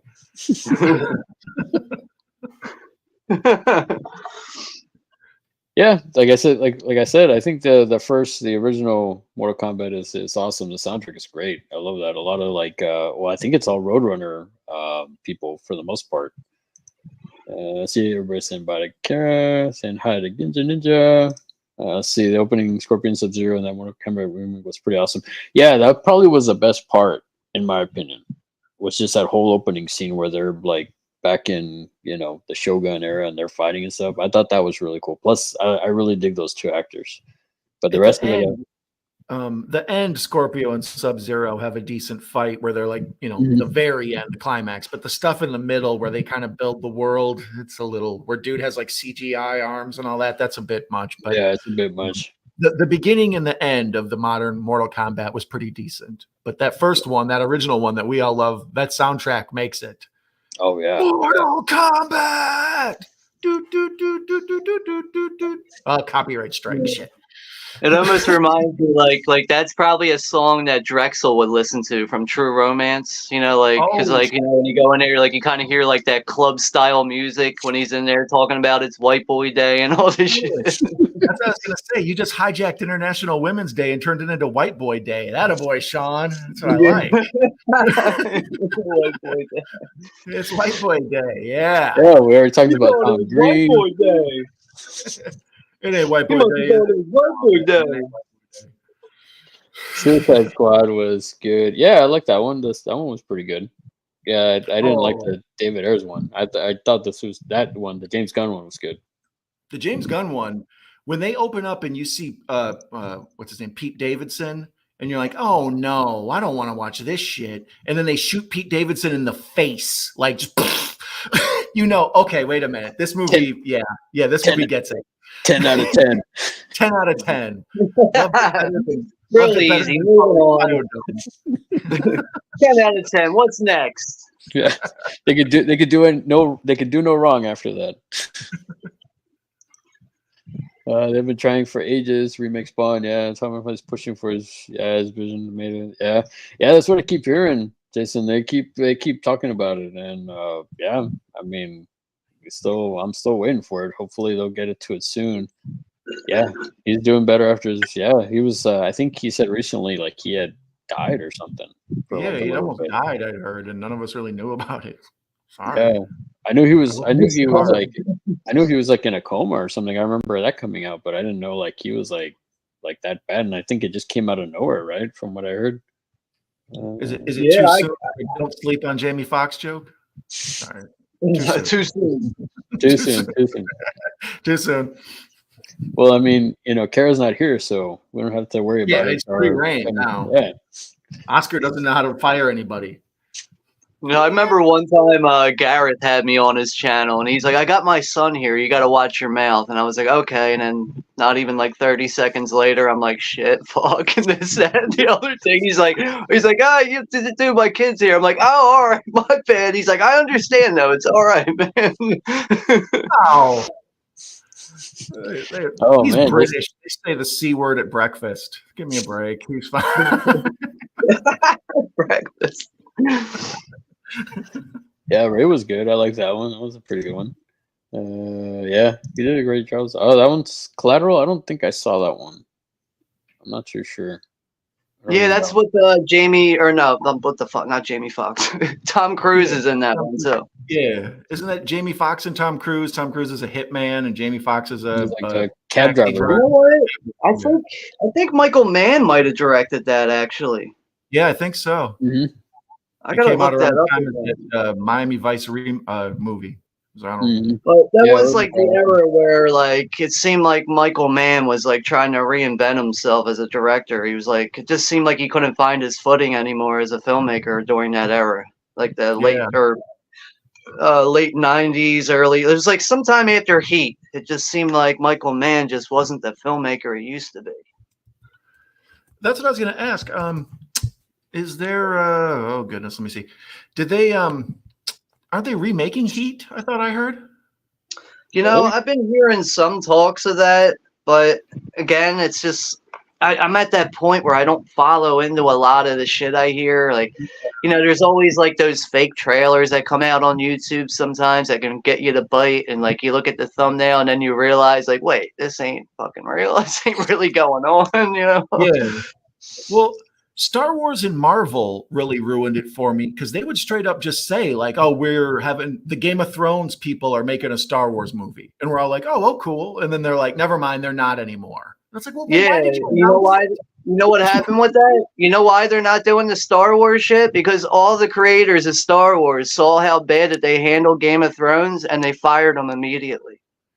And apparently, the Game of Thrones guys were in a hurry to get that done just because of that. Like, all right, let's move on to something. We're gonna get this offer for Star Wars films, but nope, we screwed up Game of Thrones, so now we have no job at all. But even that, I give them a break on because I think the reason they sped it up is because of the Discovery sale, or when Discovery bought Warner, they wanted to renew all their new shows and cancel old shows and start. So if you notice, Game of Thrones wraps up right around the time Discovery buys Warner. So I think like the Discovery people didn't want outstanding bills or shows that were going to run for 20 years when they're going to have to figure out how to recoup costs from buying and stuff. I think it was more political than it was like actual good planning, like they were trying to cut pennies and stuff. I just remember when they announced that, they're like, all right, we got seasons 7 and 8 coming out, and there's only going to be 6 episodes for this one and 7 for that one. It was like, what are you doing? Like, this show has enough material to run for at least 10 full seasons, not just out of nowhere. We're going to cut down this shit during the 8th season. And then, I still have an issue with The Long Night. The Long Night should have lasted for 3 long fucking episodes, not 1 short episode. That was super dark. But, I mean, if it were up to me, if I were writing that show, I would have been like, you know what? I'm going to have the White Walkers win. I would have wrote it that way. I would have made sure the White Walkers won. Mikey's here. How's it going, Mikey? How you doing, man? Thanks for coming by, brother. Which do you guys think we are? The Three Stooges, the Three Musketeers, or Three from Hell? It's a real F, Marry, Kill situation trying to name The 3 Pauly Shores. How about that? Yeah, the 3 Shores. Weasels. The 3 Weasels. The 3 Weasels. That's a good one. Yeah, there it is. The 3 Weasels, Mikey. Buddy. Oh, wow. There's still a Sam Goody. Man, I haven't seen one of those in forever, man. You know what's funny? Like, we used to have a Sam Goody around my area where I used to live, but it was always like the size of a closet. It was always in one of those strip malls in my area, but like the store was so small. Like when you walked in there, it felt like you were in like a really small video store, and it would have like just 2 long rows of like movies and music, and it was just like, wow, this store is freaking small. But I don't even think they're in business anymore in my area. It's like Spencer's. Yeah, or like a Hot Topic where like everything's skinny but long. It was like that. It was like one of those like closet stores, but it had the real big Sam Goody pink sign outside. It was like written in white with like outlined in pink or whatever it was. And I remember we used to have a Suncoast that was really small too. Yeah, actually, I remember that too in my old area where I used to live. I remember the Suncoast was like it too. A buddy of mine, a couple buddies of mine, they would steal movies from there, and then they finally got caught stealing barbed wire. I'm like, if you're gonna get caught, why would you get caught stealing barbed wire? That's the worst one. Yeah. I got busted. I think we all had I think everybody always had like that group of friends where like somebody like stole or Or like, you know, like, cause like I'd be talking to somebody about like a CD, like, man, I really want to get that CD. Like, well, this dude over here steals them. All you got to do is give him $5. Like, oh, okay. Like, yo, go in that store and steal this for me. I'll give you $5. Okay, no problem. Yeah, Edward, dude. No moral catch compass Edward about it. Furlong needing meth real bad, and you're like, here. You go from hustling stolen DVD or stolen CDs to doing meth. That shit happens, man. That shit happens, though, man. That's how it all gets started. So Jim brought up a good one, Booty Call. What are your thoughts on that movie with Jamie Foxx and Tommy Davidson, right? Oh, the movie. I thought you were talking about booty calls in general. I was like, in favor. I am pro booty call. If you are, if 10 out of 10. Sex, call me. I don't care who you are. But the movie, Something I haven't seen in a long time. I think I've only seen parts of it. Like, I don't think I've ever sat down and watched the entire movie. I think I've only remember like catching it on TV when it was like initially out. I remember the main thing out of that I remember is the whole dental dam thing. I was like, that was the first time I had ever heard of it. I was like, what's that? Like, yeah. And then they explained that. Yeah. I was like, that's a thing? Like, that's real? It's saran wrap that you use for oral sex, basically, for lack of a better term. I confuse Booty Call with How to Be a Player with Bill Bellamy. Okay. So the two of them run together in my mind. So they came out around the same time, right? Because I remember that one. I don't remember watching it, but I remember the name. Like, I never saw it, but. Well, the black sex comedy is a real small genre. There aren't a lot. Like, there's a lot of like teenage high school sex comedies, but there aren't, there's not a lot of black sex comedies. It's a small, it's It and Baps and Woo with Halle Berry. What about Boomerang? Would you consider that? I think Boomerang is probably the template. I think that was the most successful, but it's almost a romantic comedy. Like, it's, the player learns his lesson and becomes a nice guy kind of thing. But let's be honest, when you're too highfalutin and you date Robin Givens and then you have to get real and settle for Halle Berry, kind of hard to relate to your problems. Man, I had to learn humility and settle for the uglier girl, Halle Berry. What kind of lesson is this, you liar? I cheat like a mofo and I'll bring my posse of zombie sweet toast macaron. I'll turn to a handicap. See, that's what I would expect. I can't win. That's why I wouldn't be able to win that. I can tell you right now. I'd literally go like, yeah, Professor. That's why I was gonna name all of that, but you beat me to it. But you got babyface vibes, Larry. You're the hero we can all get behind. You're we're not going to root for Professor's NWO he's building over there. You're our guy. Oh man, because worst character with a C, Corey from Cole from the new Mortal Kombat. Not a bad question. Don, I gotta go with Corey from Halloween Ends. Why the fuck not? I'm going Corey. I'm gonna do. Let me see. Yeah, I'll do Corey. There's no way he overpowered Michael, man. That's just trash. I mean, I felt like Cole was a useless character, but nah, man. There's no way you could tell me that friggin' scrawny kid could like take on Michael, man. No way. I still can't believe, can you imagine, like, everybody agreeing, like, all right, we're finally done this movie. Like, you're confident with it, right? Yeah, I'm confident with destroying the Michael Myers character with this movie. Yeah, let's do it. Yeah, exactly. It's like, I'm trying to think what that writer's room was like. Who came in with the idea? Who was like, all right, we're going to blow everybody's minds. For me personally, if I was in that room, I would look at my paycheck first, and then I would sit there and consider on walking out the door. If I was getting paid enough, I would stay in the door. If I wasn't, I'd be walking out the door. Well, that's why he was like, oh, I'm not getting paid that much. Bam, I'm just going to slip that in there, that idea, and I'm out of here. Oh, look. Nate came up with another one, Three Amigos. There you go. That's a good one. He says Through from Hell. Second Sight Collection, Mean Streets. Oh man, I haven't seen Mean Streets in forever. 3 days, 3 days at the Condor. The Devils with. I don't think I've seen that one. The Devils with Oliver Reed.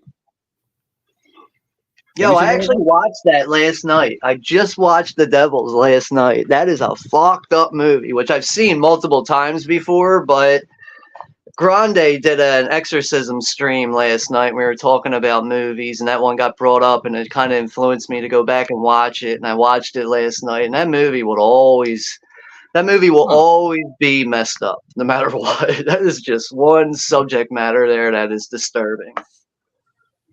I feel you there, Russell. They were my babysitters too growing up. I used to watch them all the time at my uncle's house, at my, even at home, and on AMC when they used to show them in the mornings. Three Stooges is great, man.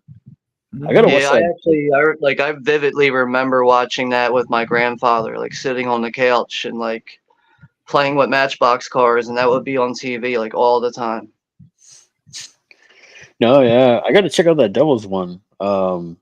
If you can find the full cut of it, and apparently there's like this scene that's cut out of the film where it's just like a bunch of nuns stripping and like having like a mass orgy, which is like really like whoa, like it's really happening right now. Like it's whoa. Wow, I'm waiting for Echo to materialize. Yeah, hello. Did someone say slutty nun? Hi. That's it right there. The Devils. Oh wow! Yeah, 1971. I'm sorry. But like Oliver Reed plays like this. He plays this priest, and all the nuns are secretly in love with him, and they're all like one of them ends up blackmailing him because he won't even show her the time of day. Like he won't even talk to her, so he ends up like blackmailing him, saying that he raped her and all this stuff, and he ends up going on trial. But like there's like nothing but plague going on in the streets, and people are trying to cure plagues with like hornets and everything, and just like bizarre things are going on. Really bizarre things are going on, and it's just if you're like a person that's like religious, don't watch that. That's offensive. Like for me, like there's really nothing out there that's offensive for me. But if you're religious, I don't recommend that at all. Like that'll fuck your day up if you're religious. Wow. Let's wrote down See the Devils. Okay, gotcha. There you go. See, even Professor's already here, so he's on the whole sexy nun train. So he's down. Yeah, he's like Echo. Hey, dude, they're talking about you. Right? Come out of nowhere. Sexy nun talk in the house, yo. Jim was saying I worked at a Suncoast in 1990. They ran New Kids on the Block and Milli Vanilli video on auto. Wow. Yeah. I was working. I used to work in video stores when I was in my early 20s, and they would send us those screener discs that would play trailers and music videos all day long, but they would only reset like every half hour, 40 minutes or so. So you would hear the same 3 music videos and the same 10 trailers over and over all day long. And it just after a while, you would just lose your mind. Oh man. Yeah, I can imagine that was probably it's like when I used to work retail and they would start playing the Christmas music right after like Thanksgiving. Yeah, the day after Halloween. Yeah, I was like, shoot me now, man. How it goes. It's always the day after Halloween. Everything's just bang Christmas. Yeah, not even Thanksgiving. It's just like sprinkled in there. Like, oh, we'll just lump that in with Halloween. It's fall. I mean, I think we're all so used to Christmas. It really is a 2-month holiday. Yeah, it's right after Halloween, and it's the hype up to Black Friday. So there goes about 25 days right there, or whatever. And then from there on, it's the downfall to Christmas. Yeah, pretty much. Devil's on an adult website. Wow, this movie keeps getting better and better. Apparently, they had a lot of issues with releasing this film back then. Which is obviously the subject matter, but this film got butchered down and like this. Even this copy I have isn't the full cut. This is cut by 1 minute, and it's that one scene that I just described, which is like a mass orgy going on, and and like at this church altar. It's really fucking like, what the fuck are you doing? Wow. Coming from you, Sean, that's like, I'm like, wow. That's what I was gonna say. If That's, it blew Sean's Yeah, mind, I'm extra interested. like yeah, I exactly. always seeked it out because like I kept hearing about it for years. I'm like, this isn't something you could just find on TV or really search for. Like I was like, oh, I'm gonna buy. I ended up buying this imported DVD that was cut by a minute, but like even like like I've checked. Actually, I found the cut footage that's cut out of that scene, and I watched it before, which was strangely in a trailer, which I'm sure was never really shown before because like the footage on it was really grainy, very bad. But when I saw it, I was like, damn, dude, they actually went there with a mass orgy in the church, and it looks very convincing. It was like it's kind of like that whole thing about that orgy scene in Event Horizon, right? Where they had like they had that footage of them doing even more crazy stuff, but then it got lost or something. You remember? I don't. Did y'all Yeah, remember that? I think I do. Like I'm not exactly the biggest fan of Event Horizon. I do like the film. I've never been as into it as most people are, but I do remember hearing something about extended footage for that film that got lost or something like that. Yeah, because I think the studio that had the original or the cut footage, like it had the studio or something where they had like the film, and it burned down, so they lost. There's no way that's gonna be shown or come to light or anything like that. At least that's what I've heard. I think that's Yeah. one of those salt mine movies. There's in Europe they have a salt mine, like where you mine salt and sodium, and they keep film in there because it's so dry. You know what I mean? Like it's salt.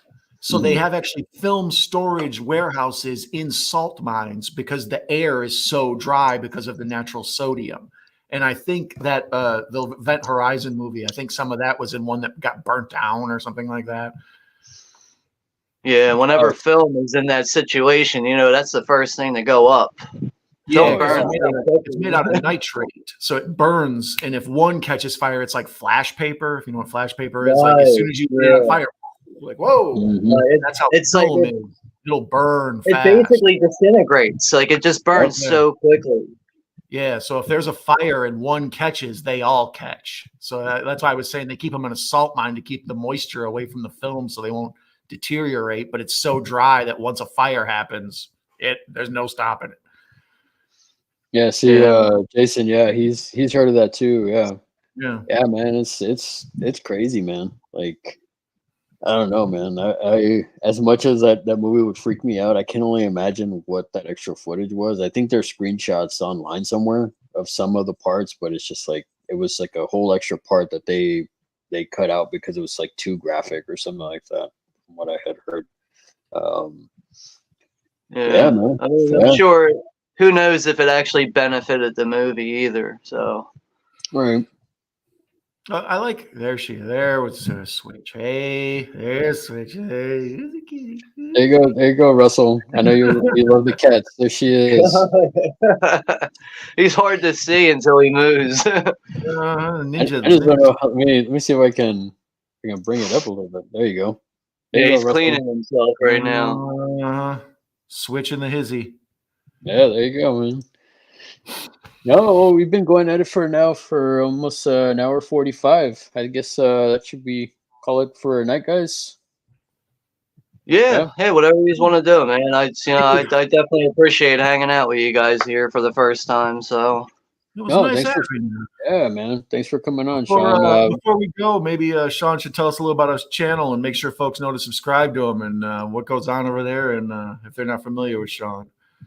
Larry, I still have you down for doing a watch party for Aliens in April on Alien Day.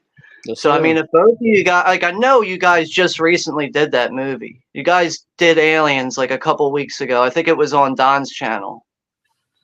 You guys did like a watch party for it. But, I mean, we're doing a watch party for Aliens on Alien Day, which is April 26th. And I think that is a Friday. But Larry, like I said, I still have you down for that. But Don, if you want to join us for that too, you're more than welcome to. But besides that, tomorrow is the 40th anniversary for Children of the Corn. So we'll be doing a watch party for that tomorrow night. at 10 p.m. Eastern Standard Time with Juneau in Texas. Nice, nice. We'll definitely, I'll definitely be sharing it out, Sean. And I'll be there in the chat too. I always enjoy your streams, man. It's always a good time, dude. Yeah, it's always good to see you guys in the chat, interacting with you guys. You guys definitely insert yourselves pretty well into the community and stay in touch with people, and I enjoy getting to know you guys better that way, with the interactions. It's always been good with that. But if there's anything you guys ever see on the channel, like a watch party, if you ever want to join anything, just let me know and I'll drop the link or whatever it is, share out the link to you guys. Cool, There's man. something you see that just, if you're not busy, you want to hang out on the panel one night, just, you guys are always welcome. Yeah, Thank you, man. I'd like to point out, Sean and I are also in the works of trying to figure out something to watch together. So keep an eye out for him on my channel at some point. But you should probably just go ahead and subscribe to Sean just to make sure you don't miss any content. So. Yeah, definitely. For sure. He's always got great watch parties, man. It's always fun. And even his collection and unboxings and stuff like that. Not only that, but Sean, I have to give you props, man, because you're always like really cool with everybody, and the giveaways that you do for the digital codes and stuff like that. You're really, really a great part of the community, man. Even when I was first starting off, you've been so supportive, dude. Just like so I got to thank you quite a bit, man. When I discovered you and your channel, it seemed like you fit in very well to a point where it was like I've known you since I started or something. It just felt that way. Like I get that vibe a lot with a lot of people throughout the community, though. Like, there isn't like one category for that. It's a lot of people. It's really like that, but it was just really easy to get to know you and just have conversation and interaction with you. Same with you, Don, really, honestly. It's like I said, there's no real category for that. There is a lot of people that are like that, though. Yeah, that's why this community has been really, really supportive and really cool and inviting, and that's really been awesome. Everybody supports everybody. That's cool. I mean, that's very, very much appreciative to everybody here in the chat. And, you, Sean, and, Don also. I mean, he's probably one of the first people I started like talking to outside of here, With that, Don, what do you got coming up next? Well, on Tuesday, my good friend, the Horror Cat Dad, is going to be having a birthday. So I have I'm going to be on a live stream with him. And then a month from then, they'll be watching the Warriors on Sean's channel. Yeah, that is a month later. And then I'm sure, like I said, I have a few live streams. I always like to kind of keep close to the vest what I'll be watching, because that way, if you tell people, they'll be like, "Oh, I don't like any of those." But if I keep it a secret, they'll come. They'll hang out just to be sure. But other than that, I have 12 minutes left of Larry's latest release to watch. He had a Friday the 13th Part 2, I believe it is, the Jason figure today that you put out. Baghead Jason as Russell. Baghead Jason. That's about right.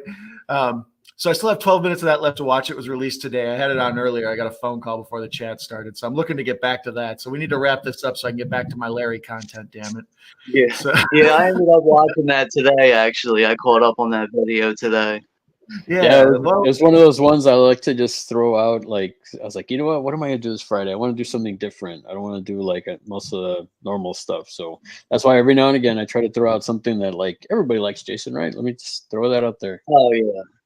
Oh, yeah, you gotta throw in the. And people kind of come out of the woodwork for Friday the 13th, from what I've noticed. Like when it is Friday the 13th or anything related, it's like people just start coming out of nowhere. Yeah, for sure. I had to double check when I saw that you released that today. I was like, is today the 13th? And I had to. Oh, okay, never mind. It's not the 9th. All right, yeah. But we got one coming up in April, though. We have a 13th coming up in April. Nice. All righty. Nice. I have something for that. So. Of course you do. Of course you do. You stay strapped. But Don, I really like what you do with the channel with the watch parties, though. Like, you don't really plan them out, and like, it'll like, what was it like last week or the week before that? You did American Werewolf in London, And I was literally looking at, like, it was like late at night. I was like, I can't sleep. It was like a Saturday night. And I was like, I got to put something on. I don't know what to watch. And then bang, this stream goes live. American Werewolf in London from Night Owl Movie Talk. I'm like, all right, well, this is what I'm doing then. I'm going to watch American Werewolf in London. This made my decision on what I'm going to watch for the night very easy. Well, the truth is I hate, I don't want to box myself in and be like, okay, I'm going to watch Blade Runner on Wednesday. Because what if Wednesday comes along and I'm in a shitty mood, or, you know, something happens or whatever, but then like maybe on Wednesday, like today I went to Subway, and when I checked out, there was a thing to give the lady who made my sandwich a tip. And I'm like, why would I tip the lady at Subway? And I'm kind of walking out mumbling to myself, and I'm like, I need to watch Reservoir Dogs because of that little tip. And that's how I pick my movies. It's like just whatever's going on in life that just influences me. If it's a snowy day, I watch a snowy movie. If somebody's pissing me off, I watch Falling Down with Michael Douglas. You know, it's just whatever mood I'm in. It's like, yeah. You know. I'm similar to that. You know, sometimes the weather will really decide on my mood, and that'll decide on what I'm watching. Like, you know, things like that. Like I can sometimes be like that with what I watch or whatever it is. I try to just play it by ear, and whatever mood I'm in, that helps me keep the energy up, as opposed to like, oh, I have to watch Tombstone instead of I want to watch Tombstone. Yeah. So that's part of my indecision is just me keeping it loose and making it easy on myself. Well, that's I mean, like my channel is probably the opposite, because there's a shitload of watch parties scheduled, but to look into that realistically, the only way that any of them are set into stone until that month starts. Like, for instance, we're in March now, so everything that's already scheduled for March is definitely going to happen. Everything for April is kind of 50-50 right now. It's set up, but if some things might not happen now. I can't remember what it was. YouTube advertised to me like this morning or yesterday some awesome movie you were watching. And I was like, oh, hell yeah. And I clicked on it. I was like, oh, in October. What the hell? Yeah. There is like, I think there's like the 50th anniversary for Texas Chainsaw Massacres, like already scheduled for.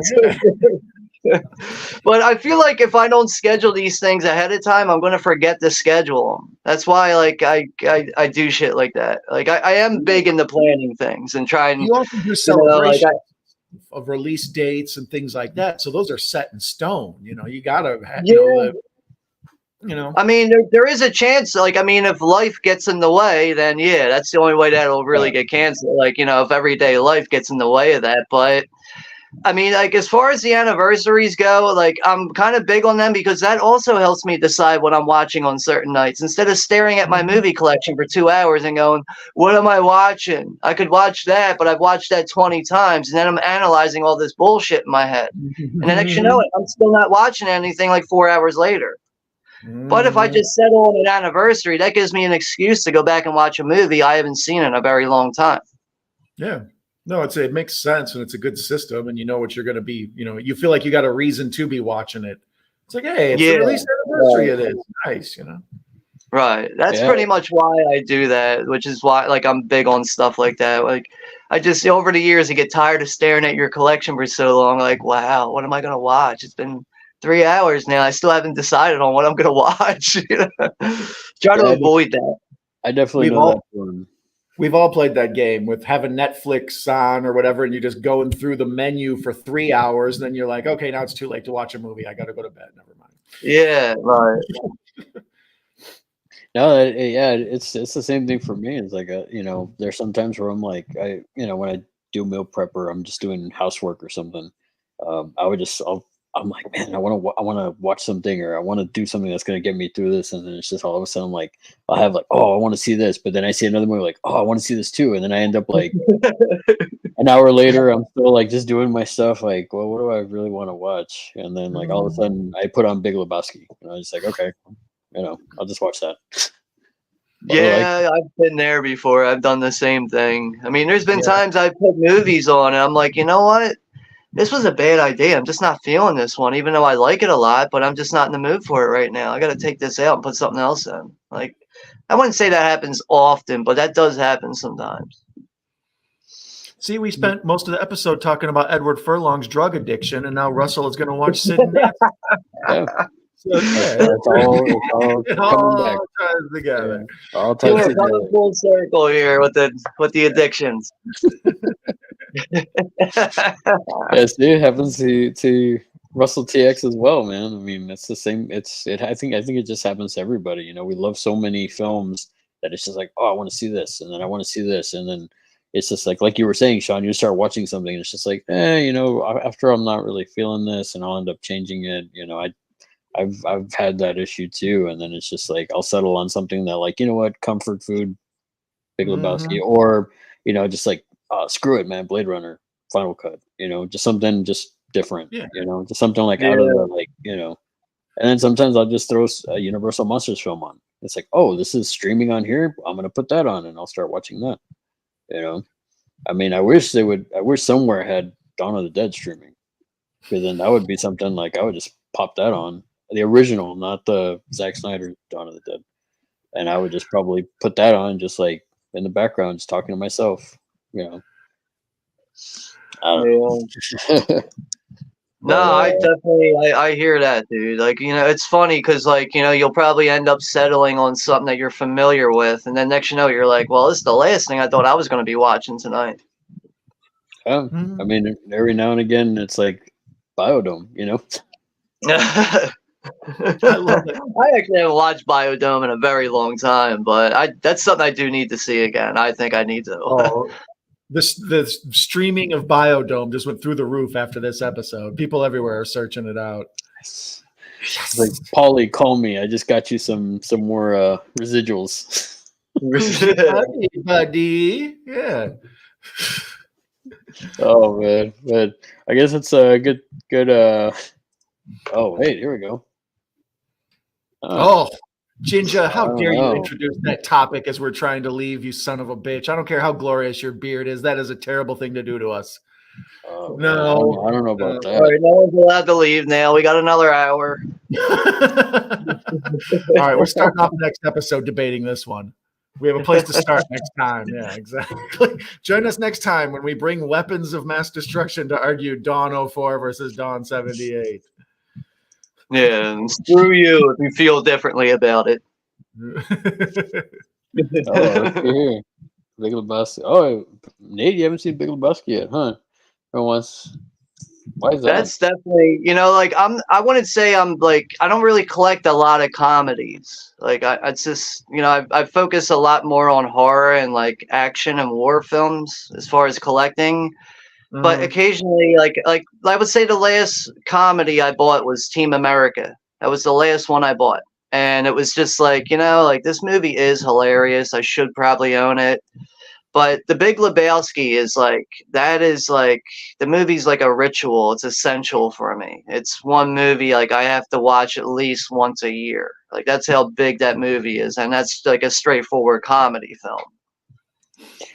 And see, you know, what's the interesting thing about that is, and you know, man, we're getting into it's like so Big Lebowski for me, like when I first saw it, I didn't like it. I was just like, what is this? Like I didn't understand why everybody was like, you know, oh, you gotta watch this. And then a few years later, a buddy of mine, who's still a really close friend of mine, he was really like, oh man, you don't like that movie? He kept pushing it, and then he's like, here, man, I'm gonna lend you the DVD. And I don't know what it was. I saw the DVD and I was just like, I friggin' love this movie. He's like, well, you know what, man? I'm gonna he passed the DVD on to me. He's like, I want you to have that. I'm like, really? And I just watched it so many times. And then after that, another friend of mine, she had never seen it. And same with her, I was like, okay, I'm rite of passage. Here you go. Here's the DVD. Sure enough, you know, after she was like, oh, I'm gonna finally watch it. I'm like, okay, you watch it. And she was like, after the movie was over, I love this movie so much. And I was like, I didn't like it at first, and I absolutely love it though. I mean, it's just one of those films, man. I can rewatch it. It's just, there's so much to it going on, and I still find stuff that's like in the background that just like ties the movie together. You know? Yeah. I mean, that movie is the reason why I ever tried a White Russian, because the Lebowski has a White Russian in his hand like 99% of the movie, So it's hard to miss it, but eventually from watching it so many times, I'm like, I gotta try a White Russian.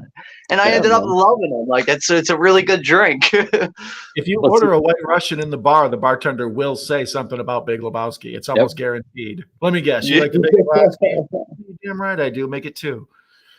I don't think I've ever had a bartender ever make a Big Lebowski reference, but I might actually try to keep that in mind now. So I'll start it first and maybe see if they'll back it up. You know, maybe it'll finish a quote for me or something. No, it happened to me at a restaurant. A manager came up and he's like, I was wanting to see if the dude was here. Like that, he was bringing the drink to my table, and I'm sitting there. He's like, White Russian? I'm like, yeah, right here. He's like, oh, I was waiting to see the dude. And then he put it down. I was like, make it a little bit, Jackie. Yeah. Oh shit. Half Baked, yeah, that's a good one. I liked Half Baked. Yeah, I feel like that's an essential comedy too. Really, that's something I like.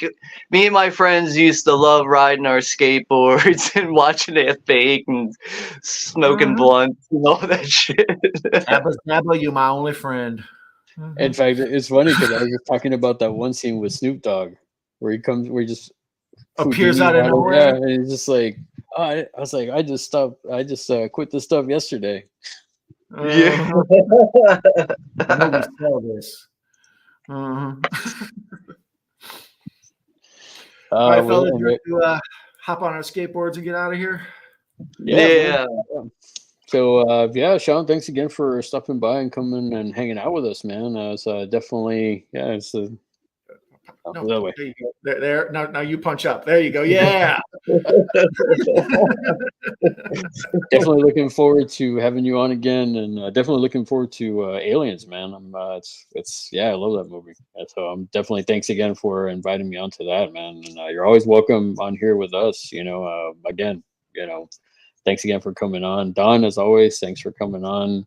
Everybody in the chat, I got to give you all huge thanks for coming by every week and hanging out with us, man. Y'all are great. It's really, really awesome. Yeah, but I might be free on Tuesday to join you on your birthday, though. So I'll stay in touch with you about that. Yeah, sure, man, for sure. And everybody, also, and Sean, getting ready to ship this out to you probably tomorrow or Sunday. So again, guys, if you hadn't seen it, Sean, I totally forgot to mention that I won the 500 subscribers contest. I totally forgot already, and I just watched it yesterday. Yeah, so I'll be sending that out tomorrow, if not Sunday, Sean. So keep on the lookout for that. I'll send you the tracking so you can keep track of it as well. But yeah, guys. So congratulations to Sean for winning that. Mikey, it wasn't rigged. I mean, I counted. I shuffled it 44 times for sure. So I know we're good. I wanted to make sure that we were good. That wheel is evil, though. It can be really evil. I use it a lot, like at least twice a month. I'll use it, and I'm always like, "Why is the winner the person I clicked on? Like that's not fair." Like after shuffling it 20 times, it still came out that way. Yeah, that's why when you told me that, I was like, oh man. So I tried that one. I tried a bunch of different ones. I was like, okay, well, let me just do some random. I was just putting in different like colors and names and just different stuff. And I was like, okay, I think if I shuffle this enough times and I try it, I think I'll be okay. And I think the drawing worked out pretty well with the way you did it. You took it down to the final name on there. I mean, I'm not just saying that because I won, but I think even if I lost, I still think the contest went pretty well. Surprise, surprise! Sean thinks the contest worked out well. So I guess you're on Mikey's side then, Don. Yeah, right. And Mayan hates it when I win contests. Nah, she's a good sport though. She always likes poking fun when she can with me. So yeah, she's great. She's great, man. We'll have to have her on the show at some point as well. Thanks, Russell, man. Thanks for coming by, and everybody else again. Thanks for stopping by, and we'll see y'all next week, or we'll see y'all Tuesday. Actually, definitely stop by the stream, or otherwise next week on Friday at my channel at 6 p.m. So don't forget to join us then for another episode. And Seven? Right, sounds good. episode 7 on my channel next week, this Yeah. time. Still not canceled, hopefully. Still, After hopefully. all the Corey Feldman, mess talk. Pauly Shore or Brian Bosworth people may be in touch. We'll see. Yeah, one of those guilty pleasures, Yeah, somebody. The Biodome people are going to come after us. All right, guys. Y'all take it easy, everybody. Thanks for stopping by. Guys, if y'all want to stay after real quick, just to kind of talk about a couple things. But everybody else, thank you so much. Thank y'all so much. Green grass and high tides forever, peeps. Yeah. Take care and have a good weekend, everyone.